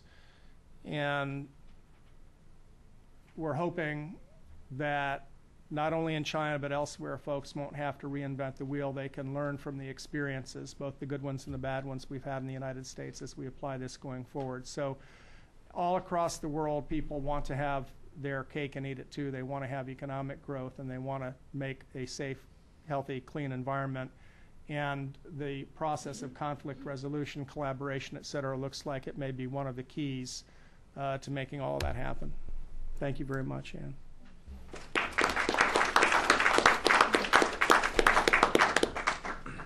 Our final presenter, Jeff DeBalco, is Director of the Environmental Change and Security Program here at the Woodrow Wilson Center, and which is a nonpartisan policy forum on environment, population, health, and security issues, founded in 1994. He's also an adjunct professor at the Monterey Institute of International Studies in California. Jeff has held prior positions with the Council on Foreign Relations and Foreign Policy and served as a lecturer at the Georgetown University School of Foreign Service. For the past 18 years, Jeff has facilitated dialogue among policymakers, practitioners, journalists, and scholars grappling with the complex links among environment, population, development, conflict, and security. His current research focuses on environmental pathways to confidence building and peacemaking, with a special emphasis on managing transboundary freshwater resources. He's a principal investigator for the Woodrow Wilson's initiative, Navigating Peace, Forging New Water Partnerships initiative. Jeff is co-editor on several journals, as well as he blogs generally on GRIST and the New Security Beat. Yes, that's enough. Thank you very much, and good afternoon, ladies and gentlemen. I want to add my word of welcome to the Woodrow Wilson Center. It's a great pleasure to have partners here in celebrating their anniversary, and we've had the good fortune to have collaborated before, and to have had Ray Sean Holtz as a public policy scholar here. And so it's really our pleasure to welcome folks back and to welcome you all to what is, as Ann said, the formal memorial to Woodrow Wilson Nonpartisan Non-Advocacy Forum for just these kinds of dialogues. And in the Environmental Change and Security Program, we've been trying to, in many ways, understand and bring together some of these communities that we're talking about that don't always have an easy, safe, unbiased, or constructive place to talk. And so we're trying to do that. And so my comments will largely be informed from observing some of this process over the years, more of a 30,000-foot view than some of the very real, practical, and promising experiences and lessons we've heard from the previous speakers. And I think we've heard an awful lot, and rightly so, about solving some of the problems that climate change is going to pose that may or may not be ones that contribute to conflict. I'm going to talk a little bit more about how I see that those climate impacts interacting or potentially causing some of the conflicts. So in some ways, slightly earlier on the causal chain before we get to some of these really dynamic responses. And so I want to make 5 points. 5 points about, in some ways, how to think in the macro level about climate change, conflict, and I guess for me, my conflict's a little more violent than some of the conflicts. So more beyond, includes conflict of interest, but often up and through some of the more violent interactions, and how we think about those, and then perhaps also some cautions as to how we need to be careful on how we characterize those links and how we respond to them. So 5 points. The first one is the importance of bringing climate change and its impacts, and then how we understand it in terms of conflict, bringing it down to the ground level and talking about what it means in the different sectors. As we've heard in a number of instances in the examples used before, what is it really mean? When we're talking about climate change, we're talking about change in water availability, we're talking about change in soil moisture, and what impacts, direct and indirect, it has on forests and deforestation and certification and such. I think too often we kind of stay at the more amorphous and don't bring it down nearly as much as we should. And in the context of trying to understand it in terms of conflict, we absolutely have to. In that sense, too, it helps, I think, put in a more, I don't know if careful is the right word, but perhaps this notion, and it's a term that comes from the more traditional security realm, of the threat multiplier. So we're not talking about new types of conflict that are going to be generated by climate change impacts, but it's in fact going to make some of our lines of division and lines of tension worse. And they're going, by exacerbating some of the underlying causes of that conflict, whether they be poverty, whether they be in those different natural resource types, food and agriculture, stunted economic growth, all kind of mixed together with a growth in some places in population, although I would hasten to add not just a population of people, but in some of these places where we're talking about seeing conflict, it's the growth in head of cattle, especially when cattle defines wealth and such, that may be one of the biggest parts of the challenge. So in that sense, we're not talking about a new kind of conflict, which in some ways should be somewhat reassuring, because we have, as we've heard, some really good models for resolution of some of the conflicts and building the capacity and building the resilience and lowering the vulnerability in these areas that hopefully presents a win-win in terms of building the capacities to address climate change, that also in some of the instances where we already see conflict, or conflict is perhaps made worse by these problems, some of those same capacities are ones that from a peace building or a conflict resolution perspective we'd want to see built anyway. And so while those may not match up precisely, I think they in some ways provide multiple reasons for investing in some of the institutional and governance approaches that we've heard about here in some of the analysis, including economic analysis, obviously, that will help us deal with these problems. And so, coming from both directions, I think it's what we need to do by bringing it down into these specific local contexts and into the different resource types and the impacts. So that's number one. Number two, I don't know whether this even warrants its own category, but I would urge us to not just look at, not just look at the kind of scarcities or the big resource changes that this may cause, and but the rate of change. I worry, I guess, more about the rate of change. We have a lot of places already in the world that are resource scarce, and some of them have conflict and some of them don't. But when we see big changes in resource availability quickly with our institutions, and these processes that obviously take time, as we've heard, don't have time to take place, those are the ones that concern me the most around whether if we see climate change impacts exacerbating conflicts. And so in that context, it leads me to focus on issues such as the ones that are in some ways kind of insidious by its distance and its time, but the notion of glacial melt, for example, in terms of, in the short term even, seeming to be not the problem because you downstream in a river have an upsurge of water, and then the bottom's going to fall out.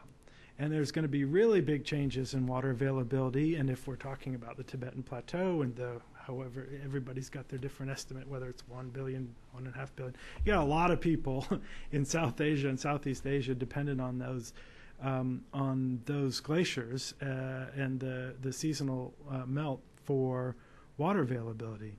And so the concern becomes both within states and between states, the ability for institutions to resolve those really sudden shortfalls in water that will have food implications, hydro implications, and the kind of trade-offs between the sectors.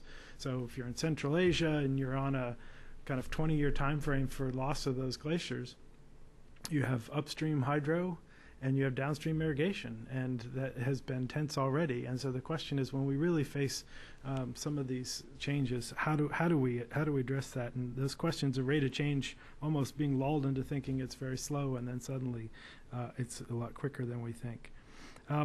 Okay, so rate of change in addition to being concerned about the kind of direct impacts. Number three, the importance of finding ways to maximize cooperation and minimize conflict in the ways we address climate change.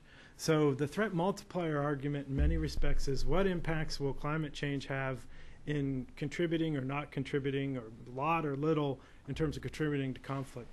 I think as we hopefully get more and more serious about addressing climate change through mitigation, which we obviously must do, that means change, and there are prospects, and therefore I think pushing that in cooperative way, it can be done in ways that may enhance cooperation and in ways that may enhance conflict. But regardless, in part because I see so few instances where the different communities that need to talk and develop a common language and a common approach, common understanding of their own tools, so few instances of that, I'm concerned that we don't kind of have all of the issues on the table as we go forward in designing mitigation schemes.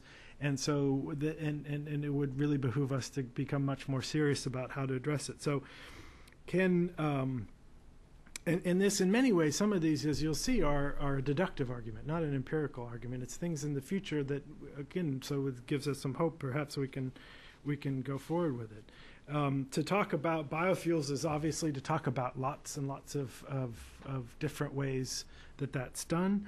But the notion of growing our energy, I think it is, it's worth asking, how do we accentuate the ones that have seen some real promises, as we've heard about here, but also learn from experiences such as if the Europeans decide to, by 2020, go 10% renewables for their transportation, and you have in the subsequent year a doubling of palm oil prices, that has real incentives for deforestation, land conversion on the other side of the earth. And that includes social conflict. It's not going to necessarily be end of the gun conflict, but if we're talking about poverty and equity and development for communities and living in deforested areas and some of the poor and less empowered, then those are issues we need to be aware of. And to their credit, the Europeans took that on and have done some more in terms of sourcing requirements that hopefully will ameliorate that.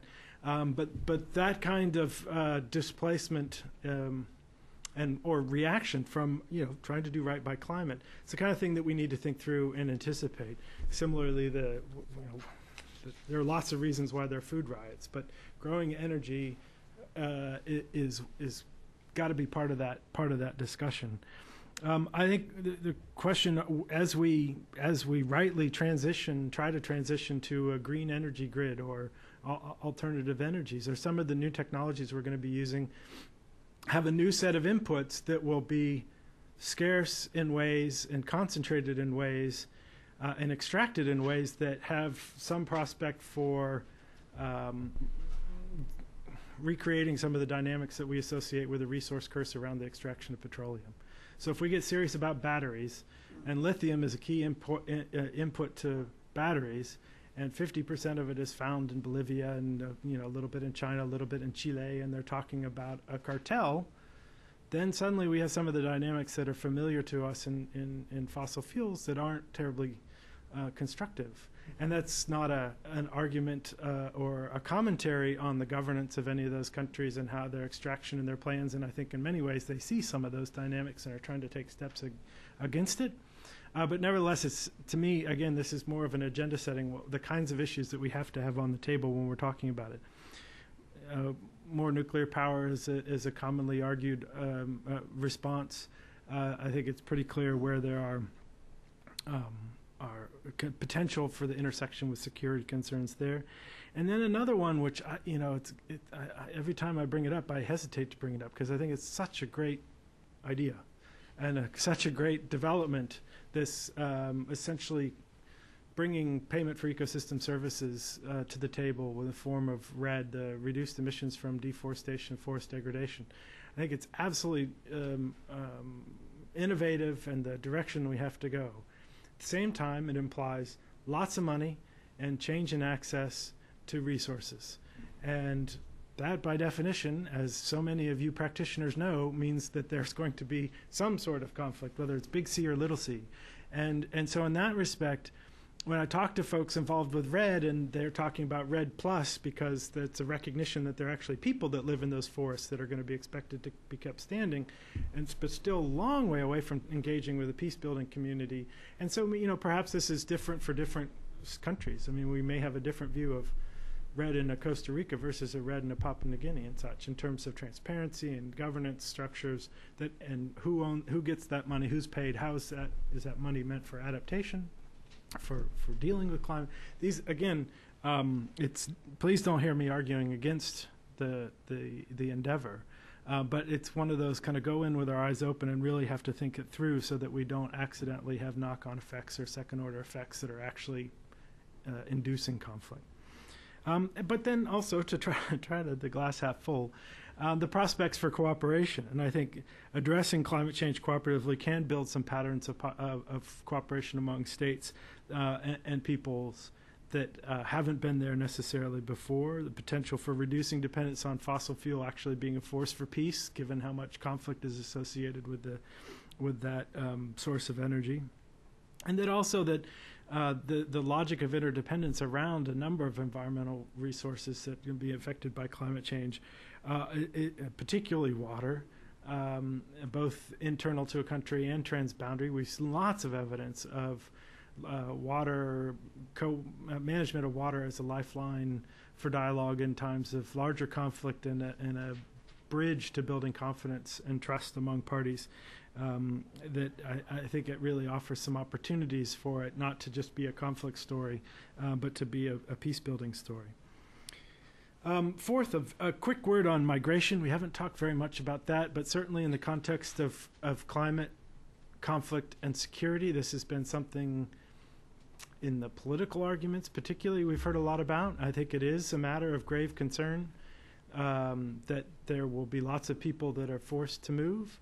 At the same time, I guess I would urge a few words of caution. One, I wouldn't trust anybody who is telling you an absolute number, because I just think it's bunk to think that we understand numbers.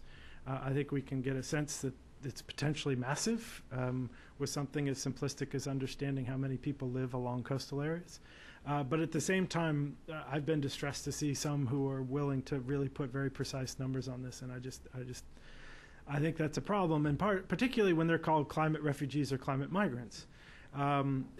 They shouldn't be called refugees because they don't all cross borders and they don't all enjoy particular status at the UN, so it's just an inappropriate use of the term. Migrants is certainly better, but at the same time, people move for multiple reasons. They move for push and they move for pulls, and there are economic pulls and pushes. And even as we talked about droughts now, and droughts that would be induced by climate change, how are we going to parse those and say, well, those are people being pushed by a drought that's non-climate related, and those are the climate ones? You know, I mean, it's just the kind of distinction that's very difficult to make. So while migration is going to be a dynamic, in some cases it'll be a very productive adaptation strategy to get up and move. And so it can be force for positive or force for negative. I think we want to understand it's going to be an important dynamic that may have conflict implications, but we got to be really careful how we talk about it. Number 5, my last one, and I think this is a point that is probably less important to make for this audience in particular, having just heard Tom's excellent presentation on the U.S. context. But as you can see, I'm focusing often a lot of times on violent conflict, and in many instances that's overseas. But I think we need to recognize the different dimensions of vulnerability. And so in that sense, rightly so, a country like Bangladesh that is tremendously vulnerable to this problem is put forward as kind of a spectrum where poor country, high vulnerability, and at kind of one end of the spectrum. And then there's this kind of assumption that it flows downhill to the wealthier countries that are less vulnerable.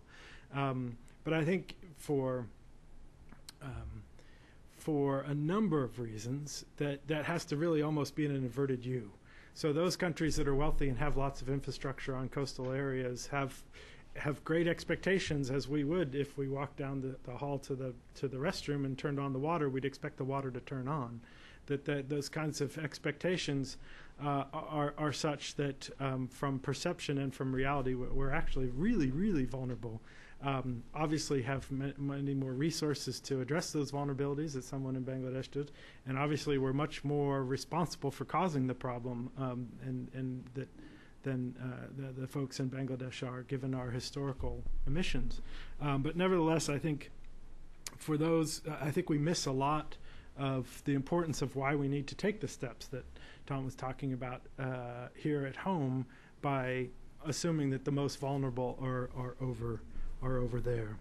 So I'll just end by saying that there's certainly lots of debate as to who are the appropriate actors, what's the appropriate level, who should be in charge and who should be in the lead in this. I hope that the kind of cross-cutting nature of some of these observations suggests that we don't have the luxury of sticking with our bureaucratic silos, between ministries, departments, academic departments, between civil society, between national, state, and local, as we've heard, that in fact everybody's got a part to play because these challenges are going to be posed to us all across these different levels. So thank you very much. Appreciate it.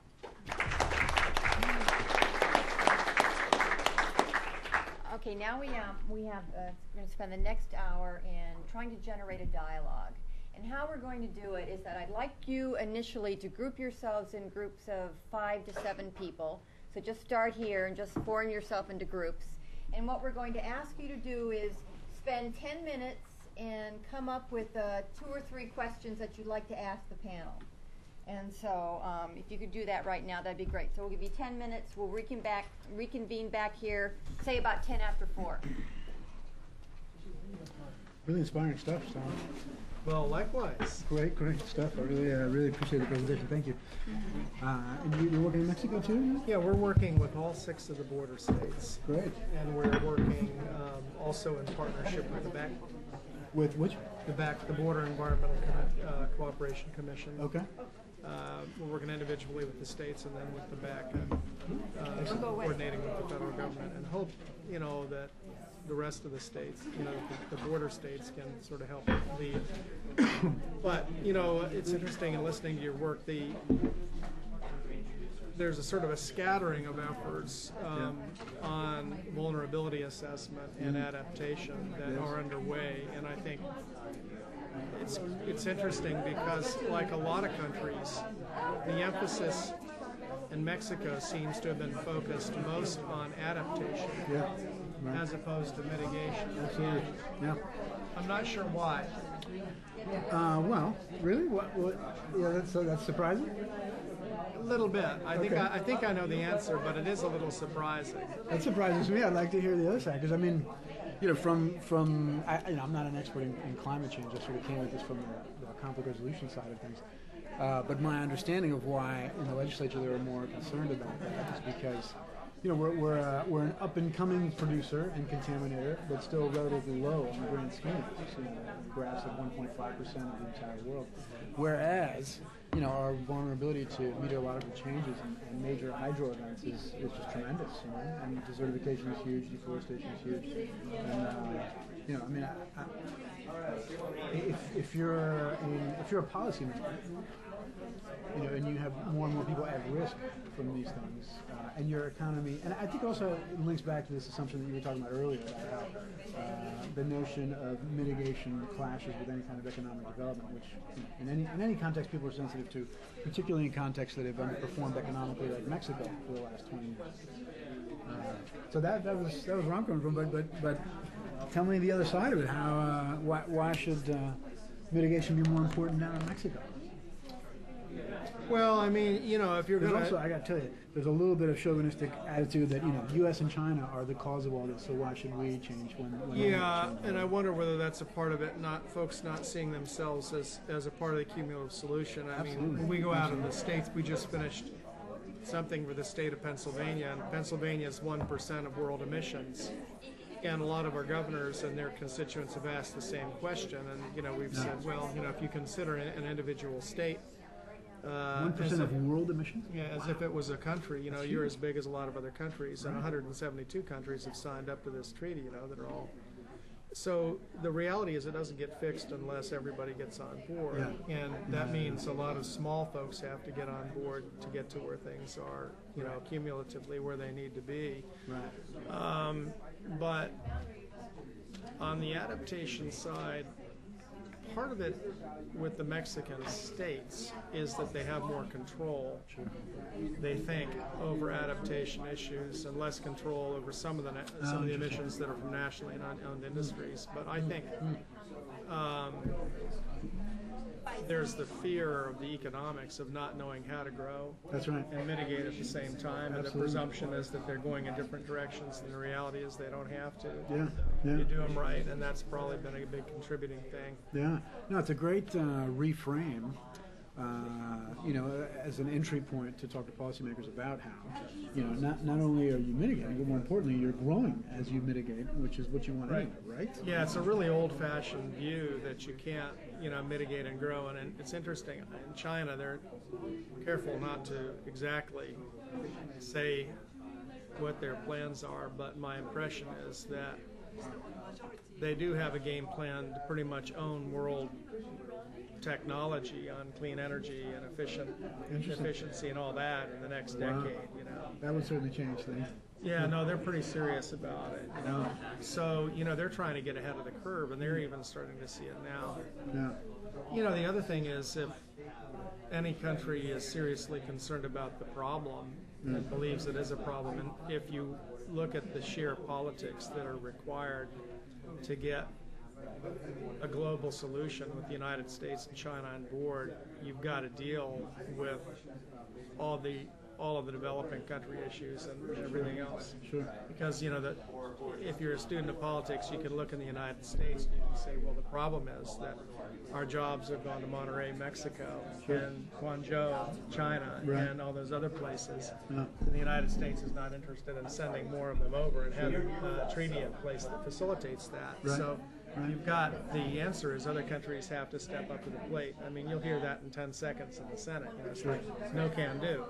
So, you know, it gets to where you've got to all be taking steps forward in order for the biggest guys, you know, to do things too, because... Collective action problem. Yeah, I mean... Of the worst kind, the international kind. You just, I think, you know, if you get into sort of an arms race type deal, you know, where it's in the reverse, where folks aren't doing things until, you know, everybody else goes first, it just, you know. So I think the answer is you have to show that unilateral actions or actions you take at home are good to do no matter what. The benefits boomerang back over the long and term. then, you know, you're not afraid to expand them out, you know, beyond that. But you know, in short term is sort of the rule in any politics, right? But in Mexico, where there's no re-election, and particularly the federal level, where your lower house is only in for 3 years and then they're gone. You know, the short term becomes ever more important, and it gets really hard to talk about anything past 3 years. Can they run again after Yes. every other time? They can't run consecutively. They can run for a different office. A lot of them will go to the Senate, and a lot of senators come back to the House. That's really remarkable, though, when you think about it. Oof. I mean, the logistical Is that just happened since the PRI? No, that was the principle of the revolution. The main principle of the revolution of 1910, because... That's why they can't get anything done. Well, that's why they couldn't get anything done in the first place. I mean, that Porfirio Diaz elected himself, 10 times. And they said, okay, never again. And instead of putting term limits on. Wonderful. Oh, wow. So similar, incredible. Right. Yeah. America. Thank you. Uh-huh.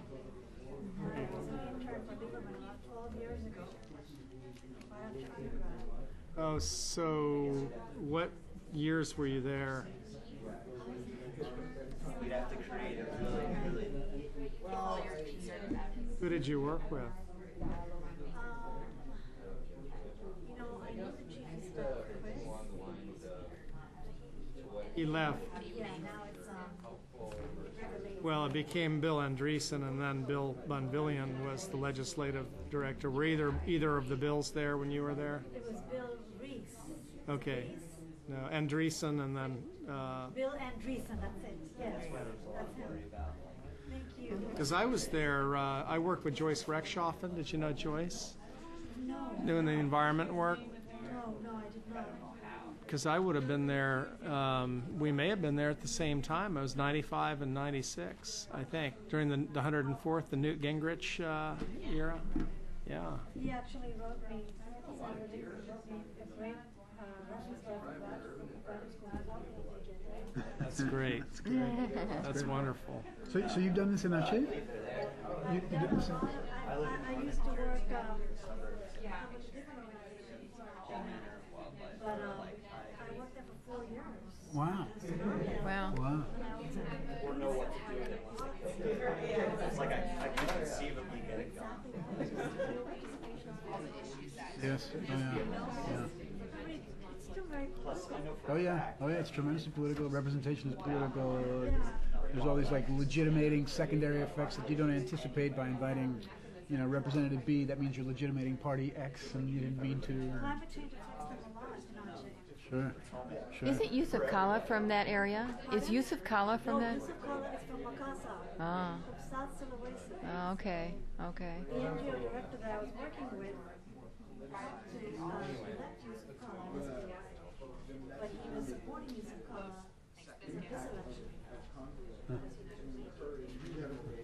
Yeah. Well, didn't he negotiate the peace agreement in Aceh? Yeah. It's amazing, you know, it took some time to bring peace to Aceh. Prior to the NGO, the expatriates coming, Aceh was not a safe place. Sure. And then August 2005, everything changed. Well, there were tremendous resources that were flowing into there, you know, and attention, and so, you know, it was, the spotlight was on it. They might be starting another sort of BRR for Padang now. Because Padang has, you know, some issues with water. And the mudslides and disaster risk reduction issues.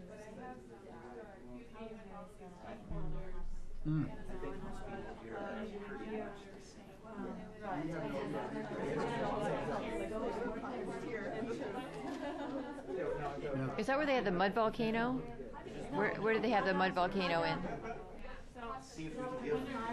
Okay. Padang is West Sumatra. Okay. Yeah, south of Aceh. Amazing. It's just very vulnerable as an archipelago. It's got a lot of, you know, it's going to have a lot of climate impacts, I think. So. I need to feed a meter. Need to feed a meter? Yeah. Thank you. I wonder if I have time to dash out and feed a meter or not. Considering how long it took you to get, no, it, you know, it's like 4 o'clock. Yeah. Probably better do that. Yeah. I'm right out the front door on that side. Chat up with the folks. Okay, it's a 15-minute deal to get there and back. You know how far we are. Oh yeah, because we're pretty far away from the front. Maybe we can sit. Is Anna here? I saw that Anna. No, she's not here. Someone that looked like our Anna is here, but it wasn't. I thought we could send her out there. You're running on a meter right now? Yeah, I'm on a. I'm on one of the pay. You live dangerously. Pay parking things that just in the interest of time, I took that instead of waiting through the garage and all that. Right. Well, let's get everybody grouped together before he leaves. Yeah. Make a technical. Okay, let's. Now, and it's just that there's too many people, not enough sinks, and like cans go on. So Tom, your argument for Mexico mitigating is convincing to me, but it also sounds like you're saying, you know, in order for the United States to mitigate, everyone else needs to mitigate, or they're not. There's going to be holes, and nobody wants to export jobs to places that have fewer regulations. That's a hard argument to make in a non-American context. But the Senate doesn't care. Yeah, well, neither do the does governors. Mexico. Exactly. So they're all facing short term. Why should anybody? You know, why should the guys here? Hi. How are you? I just want to introduce myself. I've spoken with you. Yeah, I recall. Yeah, nice to meet you. It's very nice to meet you too. Is that possible, or are we just right? I know we're about to start it, Right to zoom to the point that things start going really down. Nice to meet you. Yeah, I mean, the problem is it's everywhere. It's everybody's got their short-term realities to deal with. Yeah. And they're all hurting. Sure. It's like, well, wait a minute now. So are there things that we can all agree that we can begin doing that move in the right direction, that don't hurt, that actually help you, but then have a collective benefit as well? So what are Okay, if we could get back together again, that'd be great.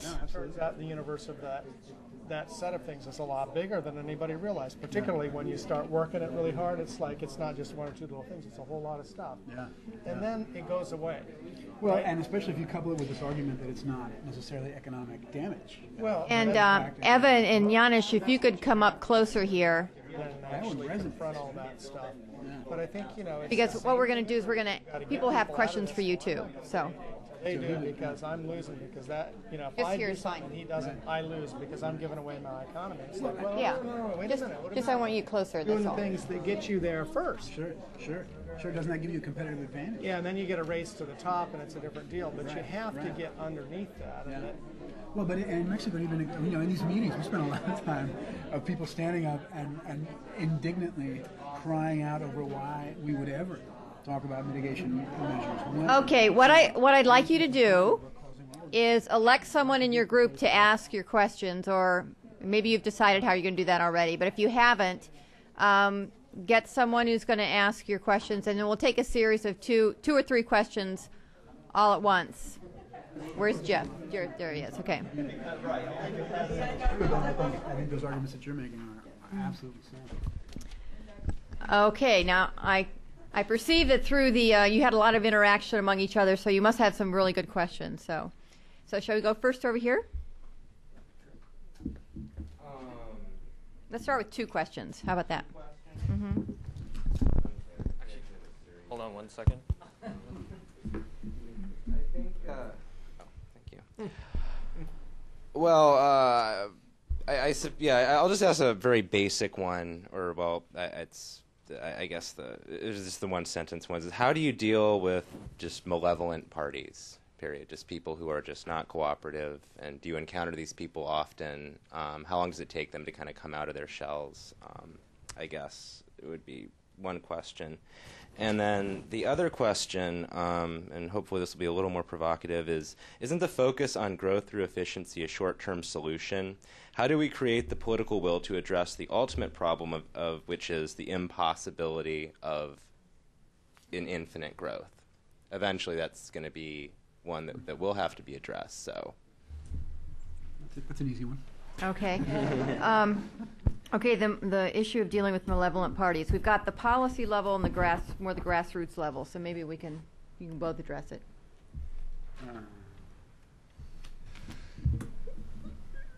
When a collaborative process is formed, it has to have ground rules.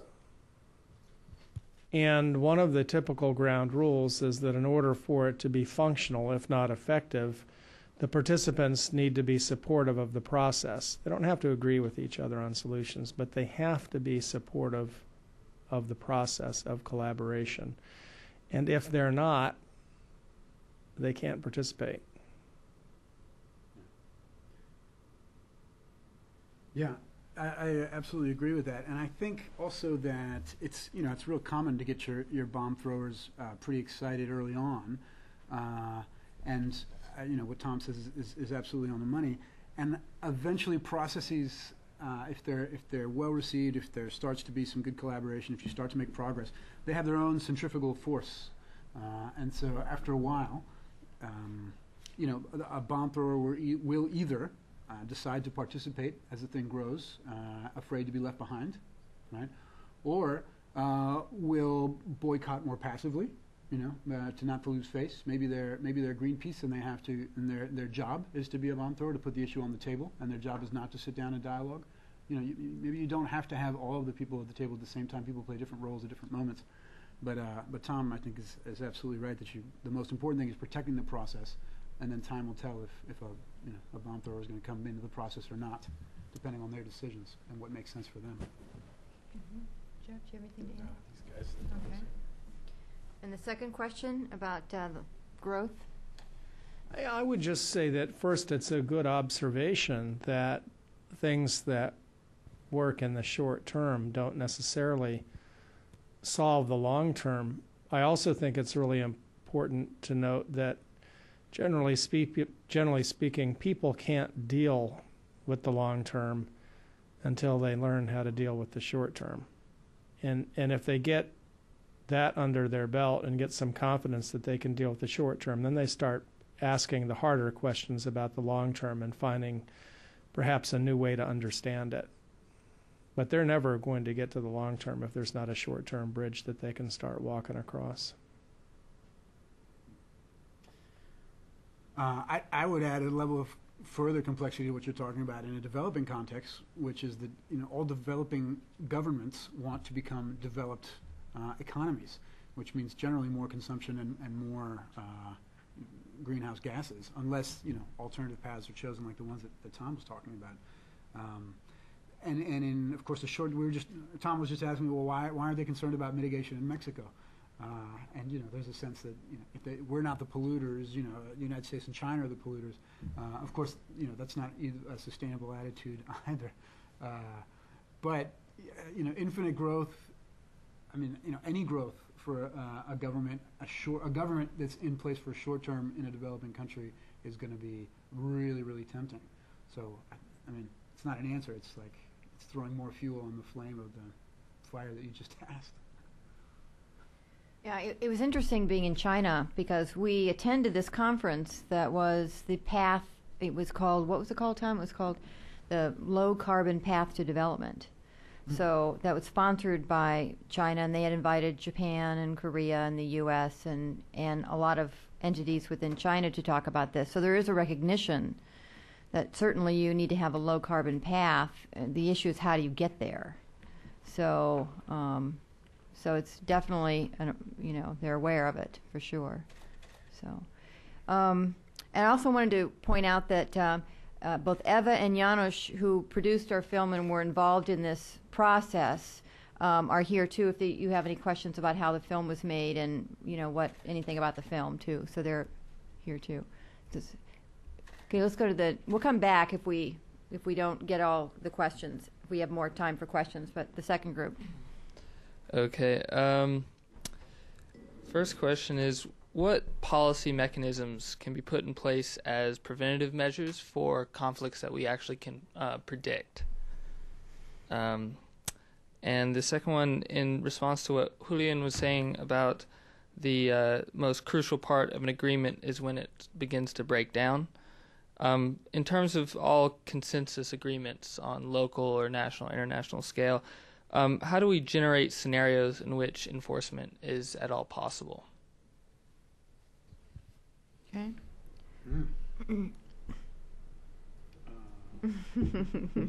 A comment on the enforcement issue. Regardless of where you live, no matter which country, which jurisdiction, the reality at some point in the equation is that unpopular laws are typically not well enforced. Which gets back to the issue of public consensus. And if people understand and support laws, they're much more likely to abide by them or accept enforcement. And otherwise, they don't. And various degenerative things creep into the mix. Mm-hmm. Yeah, I of course I agree with that, and I think that if it's a bad agreement is one where everyone loses, and those are really, really hard to enforce. And a good agreement is when there's a mix of winnings and losses, but people are able to walk away feeling like what was most important to them worked out. And so that obviously, that's a big, as I mentioned, there's two components to whether or not actually something gets implemented. One is the social acceptance, and the other is the actual policing, right? So we've talked about the social acceptance part. The policing sides, again, in developing contexts where policing is even weaker than in the States, I think it comes back again to how the level of social acceptance that you have based on people's perception of whether or not it was a fair process and how much they take or lose after the process is over. And sorry, your first question? For conflicts that we can predict, how do we put in place processes that we know, conflicts we know are going to happen? And conflicts we know are going to happen, meaning what climate change? Well, yeah, water shortages, things that we can see coming. Because, climate change might occur on a geological scale quickly, but we'll see these developments happening. And specifically, what policy mechanisms would act preventatively, to prevent these conflicts from flaring up? Yeah. Well, prevention was a big focus of the process that we were in, and this notion of rezoning and relocating and adaptation in general is sort of a preventative outlook, not preventing climate change, but preventing disastrous results from when it does come. And other preventative things, the United States is a very interesting example of a very proactive conflict resolution policy agency in terms of the environment, right? The EPA has their own body of mediators and pays for consensus processes all over the country, because if they move 1 degree left or 1 degree right, they get sued by whoever is not pleased by that motion, right? So they're sort of taking a step to react, knowing that there's going to be conflict over whatever policy comes out. They have this sort of consensus mechanism built into their agency. That's how they work. I'd love to see something like that happen in Mexico. We've proposed it several times. It tends to fall on deaf ears because it means a certain loss of control for whoever the agency is, or at least that's how it's perceived. In fact, I think it's a way to strengthen governance, but it's a hard time. It's a bit of a hard sell, I'd say.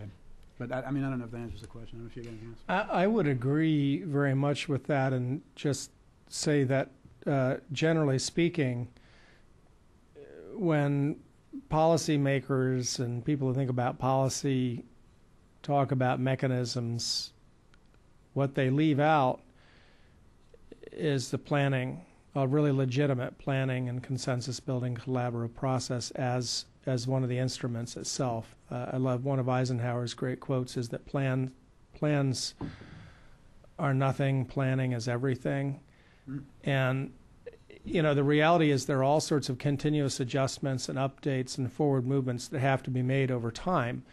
And the idea that we put in place a set of policies and then they just go on automatic pilot or cruise control and they're going to deal with the future, I think is really quite naive. And so we've got to have this ongoing process. And I would say, again, by force of competition and bankruptcy, the private sector, learns to do that. It has to stay cutting edge or else, and I think it's a lesson that the public sector should take heed of.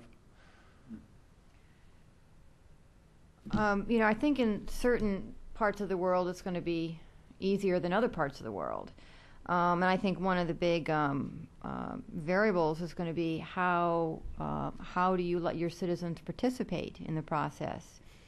And in a place like China, where citizens do not participate in the way that they participate certainly in this country and in other democracies, they're worried. They are worried because they have severe environmental issues that are coming up. There's not enough water in the north, and there's too much water in the south, and the desert is growing, and people are going to be displaced. And guess what? People can't move so easily. So they know they're going to have problems. But they don't have one of the key things that are going to help mitigate conflict, which is a citizenry that can actually help in the policy arena. So so it depends where you are, I think, as to how easily you can help around that issue. So citizen participation, I think, in these types of processes, I think, are very, very important. So. I guess I would just add a couple, the kind of quite obvious observation that we have lots of policymaker interest in early warning and not so much in early action, and so it's that challenge of getting steps, particularly steps to take money at prevention rather than reaction. We face it all the time. But I think if suggested in some of these instances, some of the same capacities that we would want to build in our institutions and governance and conflict resolution, formal and informal mechanisms, are ones that will hopefully be win-wins and do double duty in terms of addressing vulnerabilities from climate and vulnerabilities from conflict. And so providing these additional rationale, hopefully to be critical mass in terms of making that argument for prevention, and I guess I would say that we unfortunately aren't going to have to wait for a geologic calendar to see the impacts. So it actually, in that sense, we're not arguing for something that's so far out. Increasingly, whether it's Arctic sea ice or glacier melt or some of the precipitation data suggests that we're seeing it now. Okay. So you want to take a few questions from the next group? Or is that over here?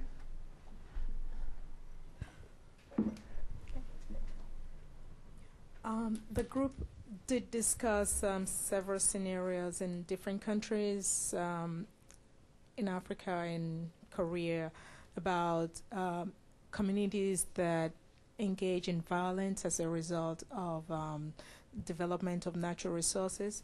And we did hear from the presentation of peaceful dialogue, but what if there is some kind of violence that escalates as a result? So the question is, how do we make environmental protection a priority when there are common concerns of poverty? And the second question is, who makes the decision on who the stakeholders are, and how are they brought to the table? Okay. Okay, the first one. You want to take a stab at that, or? I thought Jeff might want to take a stab at that. I'll just try, but defer to the real practitioners. I think that we've seen a lot of evidence. Some of the natural resources issues, I think, present different dynamics. In some instances, they're obviously the crux of the conflict, and so they're part of the problem, have to be part of the solution. And I think there's some real challenges there between formal and informal mechanisms and going between them when it serves different purposes. And so trying to align those in ways that can help. But at the same time, a number of instances where, and perhaps it's because I spend a lot of time on water, but I fall back to that one where there are greater signs for optimism that despite the arm waving around water wars, that there's actually an awful lot of cooperation, even in the face of conflict between parties on other issues in times of conflict, that it can provide this avenue, perhaps even because it is so important that you can't afford to not cooperate on it when you're mutually interdependent. And that's both, in some respects, quality and quantity. And so whether it's Middle East or Horn of Africa, you see some of those examples. Obviously, lots of conflictual examples. And I think that, to me, is where I come back to rate of change. I mean, we've had pastoralist versus agriculturalist conflicts all the time. Herders versus people who are putting down roots in terms of how they earn a living. But the rate of change, but we typically saw lots of evolutionary mechanisms for resolving that, even when it's conflict. But the introduction of lots of light weapons and the rapid change in the availability of access, as well as if you're talking about Sudan, I think it was the UN assessment had it going from 25 to 135 million head of cattle between 1935 and the present in Sudan. I mean, so really, it's not, so that was my point about not just the people, but the level of stress and the rate of change in terms of what we're asking the ecosystems to bear mean that we're overcoming some of those traditional mechanisms for resolving those conflicts, which I guess is not giving you a very good answer necessarily to your question, but suggesting that there are some ways that, and those obviously long-term change if we're going to talk about changing a notion of cattle as a definition of wealth and prestige and those kinds of things in critical communities, but that's where some of the directions that we need to turn. One of the things that I think has to happen for consensus to be built and conflicts to be resolved is at some point in advance or early in the process to establish a common fact base or a common base of knowledge that people agree on, and in fact a common way of understanding how to build that. And unless and until you have it, then it's very difficult for people to have meaningful conversations. And the relationship between people in the environment in general and people in natural resources in particular typically requires a whole lot more learning and a whole lot more education before people can become functional in making decisions about how to manage their interactions, which is a really long and fancy way of saying that education is something that would go a really long way if it would help to clear up the relationships between people and economic and natural resource systems. It's rather striking the amount of naivete on those issues. And when we do a process, the first third of it is really a learning curve where people get much more steeped in how all of the systems that lead to emissions, for instance, operate. And they do this by working through an inventory and forecast that's developed and all that. And what typically happens is a whole bunch of light bulbs start going off with people saying, I had no idea that every time you burn a gallon of gasoline that 20 pounds of carbon dioxide goes up in the air. I had no idea that every time you clear an acre of forest land, 100 metric tons carbon goes up and never comes back again. I had no idea. And the list goes on. And so I think we've got to made a decision that in a lot of these countries that have, if they've that they can't work in countries until there is some stability and there's some institutions so that you can start dealing with some people who aren't going to disappear the next day, or the next week. So stability is a big issue when it comes to this. I don't know if that's not an answer to your question, but I think efforts along that line to get stability, like Manuka's doing in the Congo, are very, very important, even though they're not being particularly successful. But you got to keep at it, and you got to disarm, and you got to bring people into the process and just keep working at it.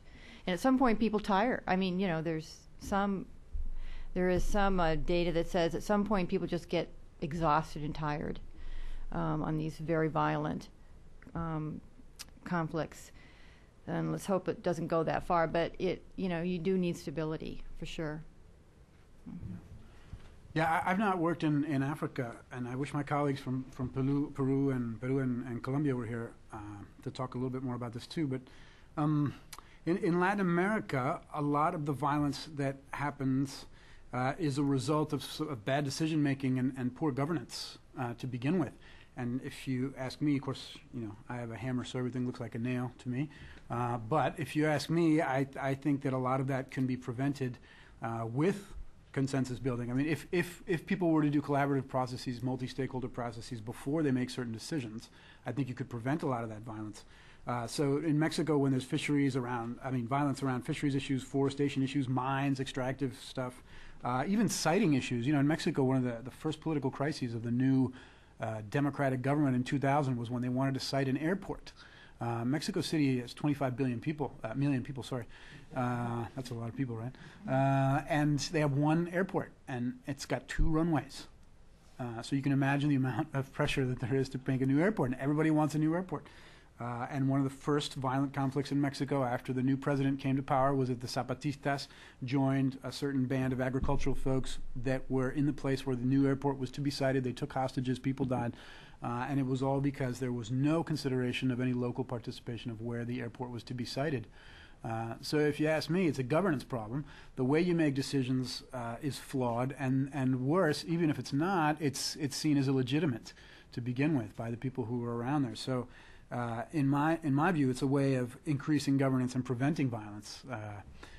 Collaboration processes. Where there already is violence, I think Ann is absolutely right. I mean, you have to figure out what the priority is. In Mexico, my opinion is that the first thing to be sacrificed is the environment in an agreement over where there's any sort of violence.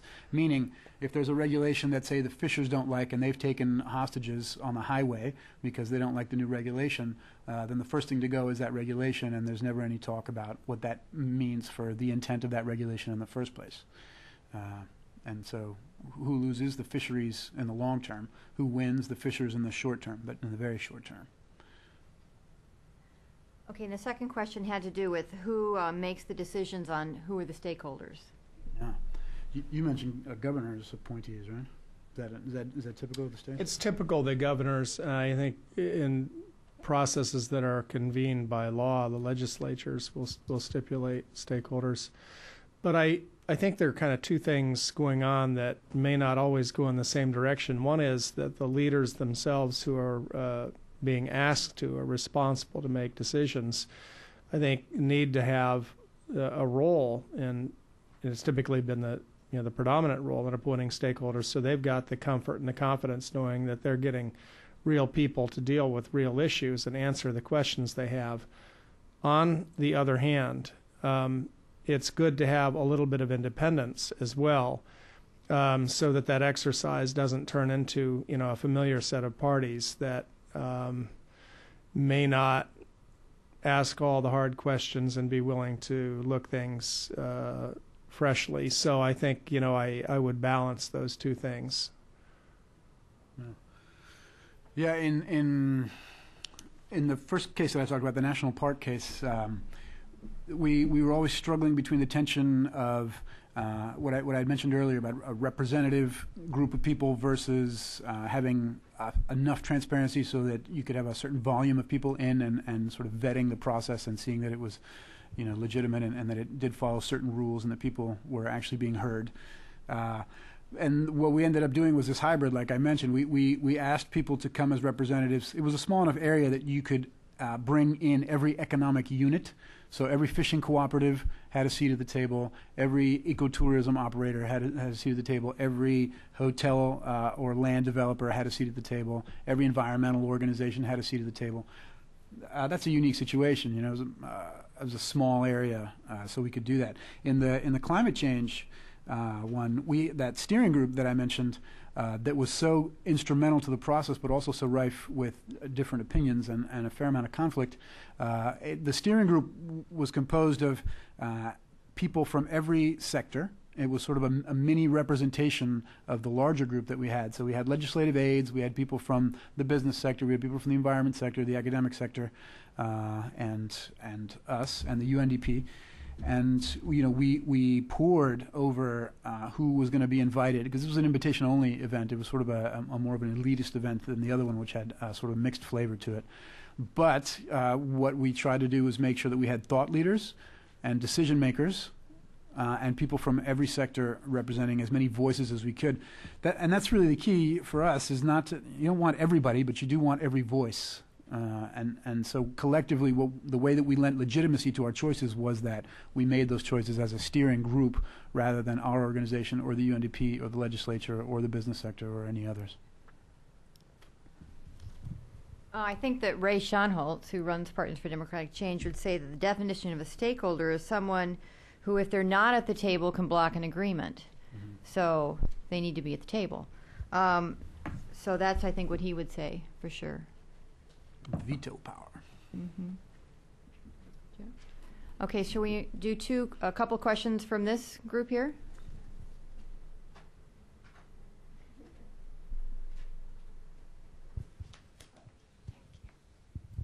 Okay, so we also had a question about stakeholder engagement, but I guess just to build off the question that you had, is how do you decide the level of engagement in terms of scale from the local, national, regional, particularly if the outcome at one scale may be in conflict with the outcome at another scale? So if you take two states, what if the transboundary issue?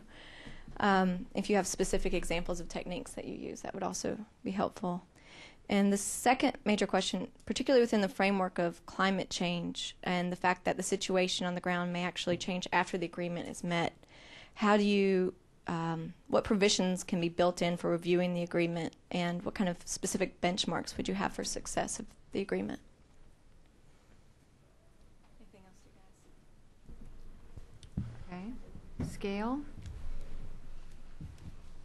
Geographic scale is always important, because if you take any jurisdiction, it's no guarantee that the actions that will be needed or are most appropriate that they can take are actions that work best when they take them all alone.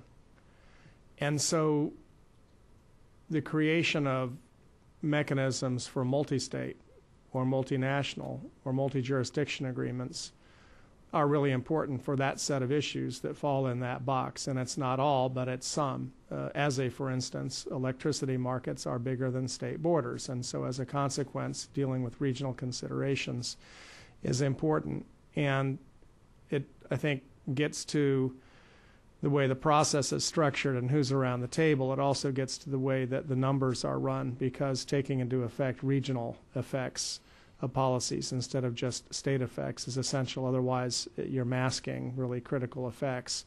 And I would say having conversations with people that only have an interest in understanding of what happens in the state and not beyond its borders can have a similar masking effect. So if you have people around the table that are dealing with the realities of regional issues, that will inject those into the conversation. So I think it's important to deal with those things. I would also just say that with respect, that's sort of at a horizontal level. At a vertical level, there are issues of governance, local, state, and federal, and then international. And I think that the first thing to do is to get some clarity on the most appropriate level potentially for an action to be implemented. And if it's more than one and if they're in conflict potentially, I think you go forward from there. But the road mapping of actions at different levels of government is a really essential part of this whole thing that I think we call governance, which is starting to sort that out. As a general matter, things work best if levels of government are in partnership to the extent possible. But there are constitutional issues that come into play and adjustments that have to be made around them.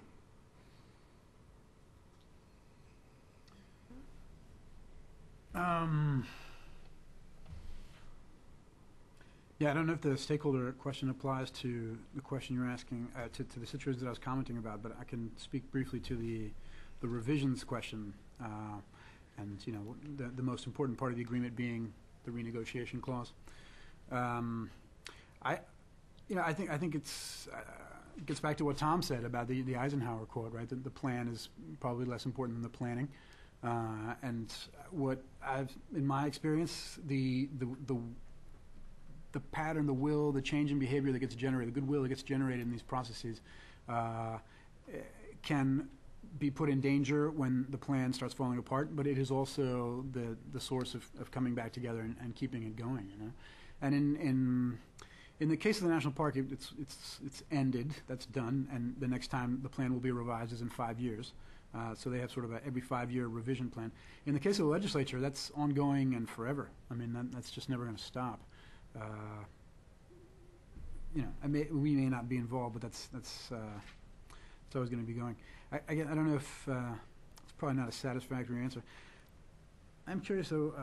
I put that question back to you, Tom, about the states agreements once you get the... Sure, that's standard. What you do is you put together a recommended portfolio of actions. You also put together a reporting system that both tracks emissions going forward on a periodic basis, but also tracks progress against plans and then updates them so that the plans have updating provisions. And that means that if circumstances change, then you adjust the plans accordingly. And that can involve revisitation of the targets, although typically it doesn't. It's more a revisitation of the means by which the targets are attained and looking at functionally equivalent policies that could potentially do a better job as the passage of time may indicate. But it is, I would say, virtually always, if not always, the case that a system is encouraged going forward that involves regular, periodic updates, adjustments, etc., to capture changes that are inevitable, and many of which are expected to occur at relatively high velocity. And so it is important to recognize agreements are also always a snapshot in time, and so that's an issue that you have to deal with, the reality of snapshots. But I think in general, when you do a multi-stakeholder process and you come up with an agreement or a series of agreement, this is a missing step. This is a step that people don't put provision for when things had to change. And I had a good example was when Partners was working in Peru. They were working with a local mining company at the local community that had put in place some money to do local development. And they did a great this company was really supportive in doing a plan, and they had a labor committee and an environment committee and all kinds of committees to deal with various issues, as well as the community got to help. They got to decide how this money was going to be spent. This proportion that the mine had put just in place just for this. Then something happened, and what happened was the cost of copper went through the roof. And all of a sudden, this mine was making a ton more money than they had originally planned on making. And so the community said, well, wait a minute now. You all are making a lot more money. Don't you think you should put more into the community? And the company resisted. And finally, we convinced them that, hey, this is an opportunity to go back to the community, to educate them also not only that this makes sense here, but to educate them that yes, and when the price of copper goes down, we also may be struggling to provide a level of support to the community. So finally, they did go back and through a process and expanded the amount of money that were given to the community, and then helped the community understand also that when when the price of copper goes down, it does affect the money that we also have to put into the community. So it was positive. But this is, I think, traditionally a problem in a multi-stakeholder process where there's not a mechanism. And in parallel to that process where they went back to the community, they did put in a mechanism that they would then review things as, I think they reviewed things twice a year or as things came up. So it was a very positive thing ultimately, although it was kind of difficult to work through. Yeah, and one of the challenges, I think, is that it's expensive to run one of these things in the first place. It's expensive to monitor these things over the long term, and it's more expensive if you want to come back and renegotiate the clauses. So it's, there's a constant sort of cost-benefit analysis that you have to be doing and getting funding, and it's really a challenge. Probably one of the weaknesses of the method, I suppose. So do we have a few more questions that didn't get answered? Okay. I had a question to Tom Peterson. You brought up, by the way, I'm going from the United States Institute of Peace. You brought up the issue of knowledge being important at the community level. But when you take that issue up to the interstate level, where knowledge or data is actually often severely protected, especially in the case of water, who's giving up as much water? Is it actually meeting the agreements that countries have made? I mean, are there processes that exist? How do we get past those issues where people can actually talk to each other honestly and share data? It's pretty hard to do it without transparent information. And so the generation of information and the common access to information bases is very, very critical. And there are legitimate issues of confidentiality that arrive to protect proprietary interests, for instance, but they can be dealt with at a pragmatic level. For instance, utility companies typically do not like the Department of Energy fuel mix forecast that is in place and think they have better numbers, but they don't feel like that they can share them because fuel mix is a proprietary piece of information. So we'll get a confidentiality agreement and roll that information all together into a statewide aggregate so the individual companies are protected. So there are various things you can do like that to protect confidentiality, but if you don't have a common information base and if you don't have an avenue by which people can engage in fact-finding and in the process of joint fact development, then it's very difficult to go to any next stage of getting into joint policy development and agreements. And if there is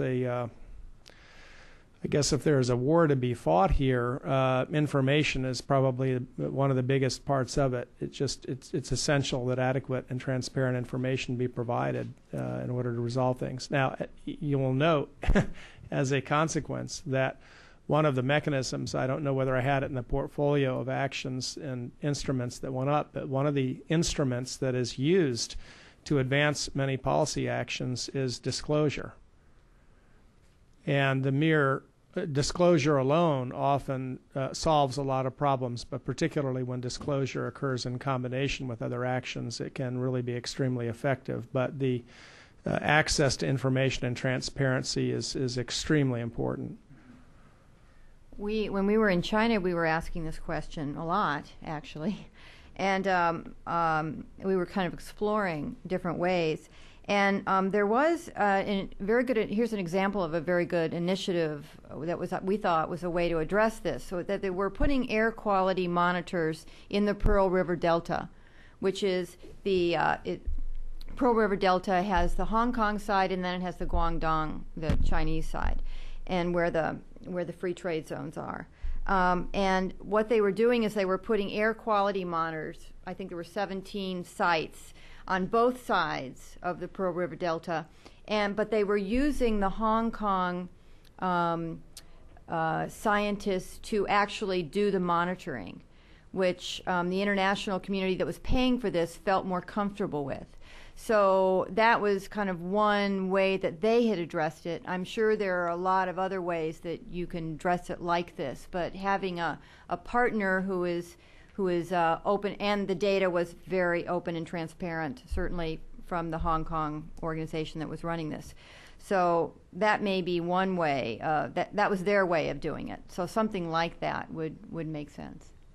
And I would just underscore it and build on that. Equal access to information is essential for collaboration and consensus building and conflict resolution. But to give parties around the table equal footing, they have to have equal access to information. And there are a lot of barriers and a lot of walls in place that, when we deal with this in the U.S., typically it is clear that a governor or legislature or the representatives are going to see to it that every effort is made along those lines. In other words, one of the ways of dealing with this is leadership from the top. It often takes people at the highest levels of government to mandate that we are going to, provide information openly here to reach a decision. We're not going to play the game of keeping it hidden. So there is, as a part of all of this really, really important part of cultivating a leadership decision and the support from leadership at a very high level with a clear understanding of what will be required to actually reach an endpoint on a process. And, part of this, the launch of a process involves a lot of conversations along those ends with the people who will be responsible for convening it, and a clear understanding that in order to succeed, it's going to require a lot of information access. It's not just transparent data, it's transparent laws and regulations in many places of the world. That I don't have to tell you that, I'm sure. But in Indonesia, up until fairly recently, and they're making a big push now, but you couldn't even understand what the laws are. They were secret. So it helps if your laws are transparent too, and regulations are transparent.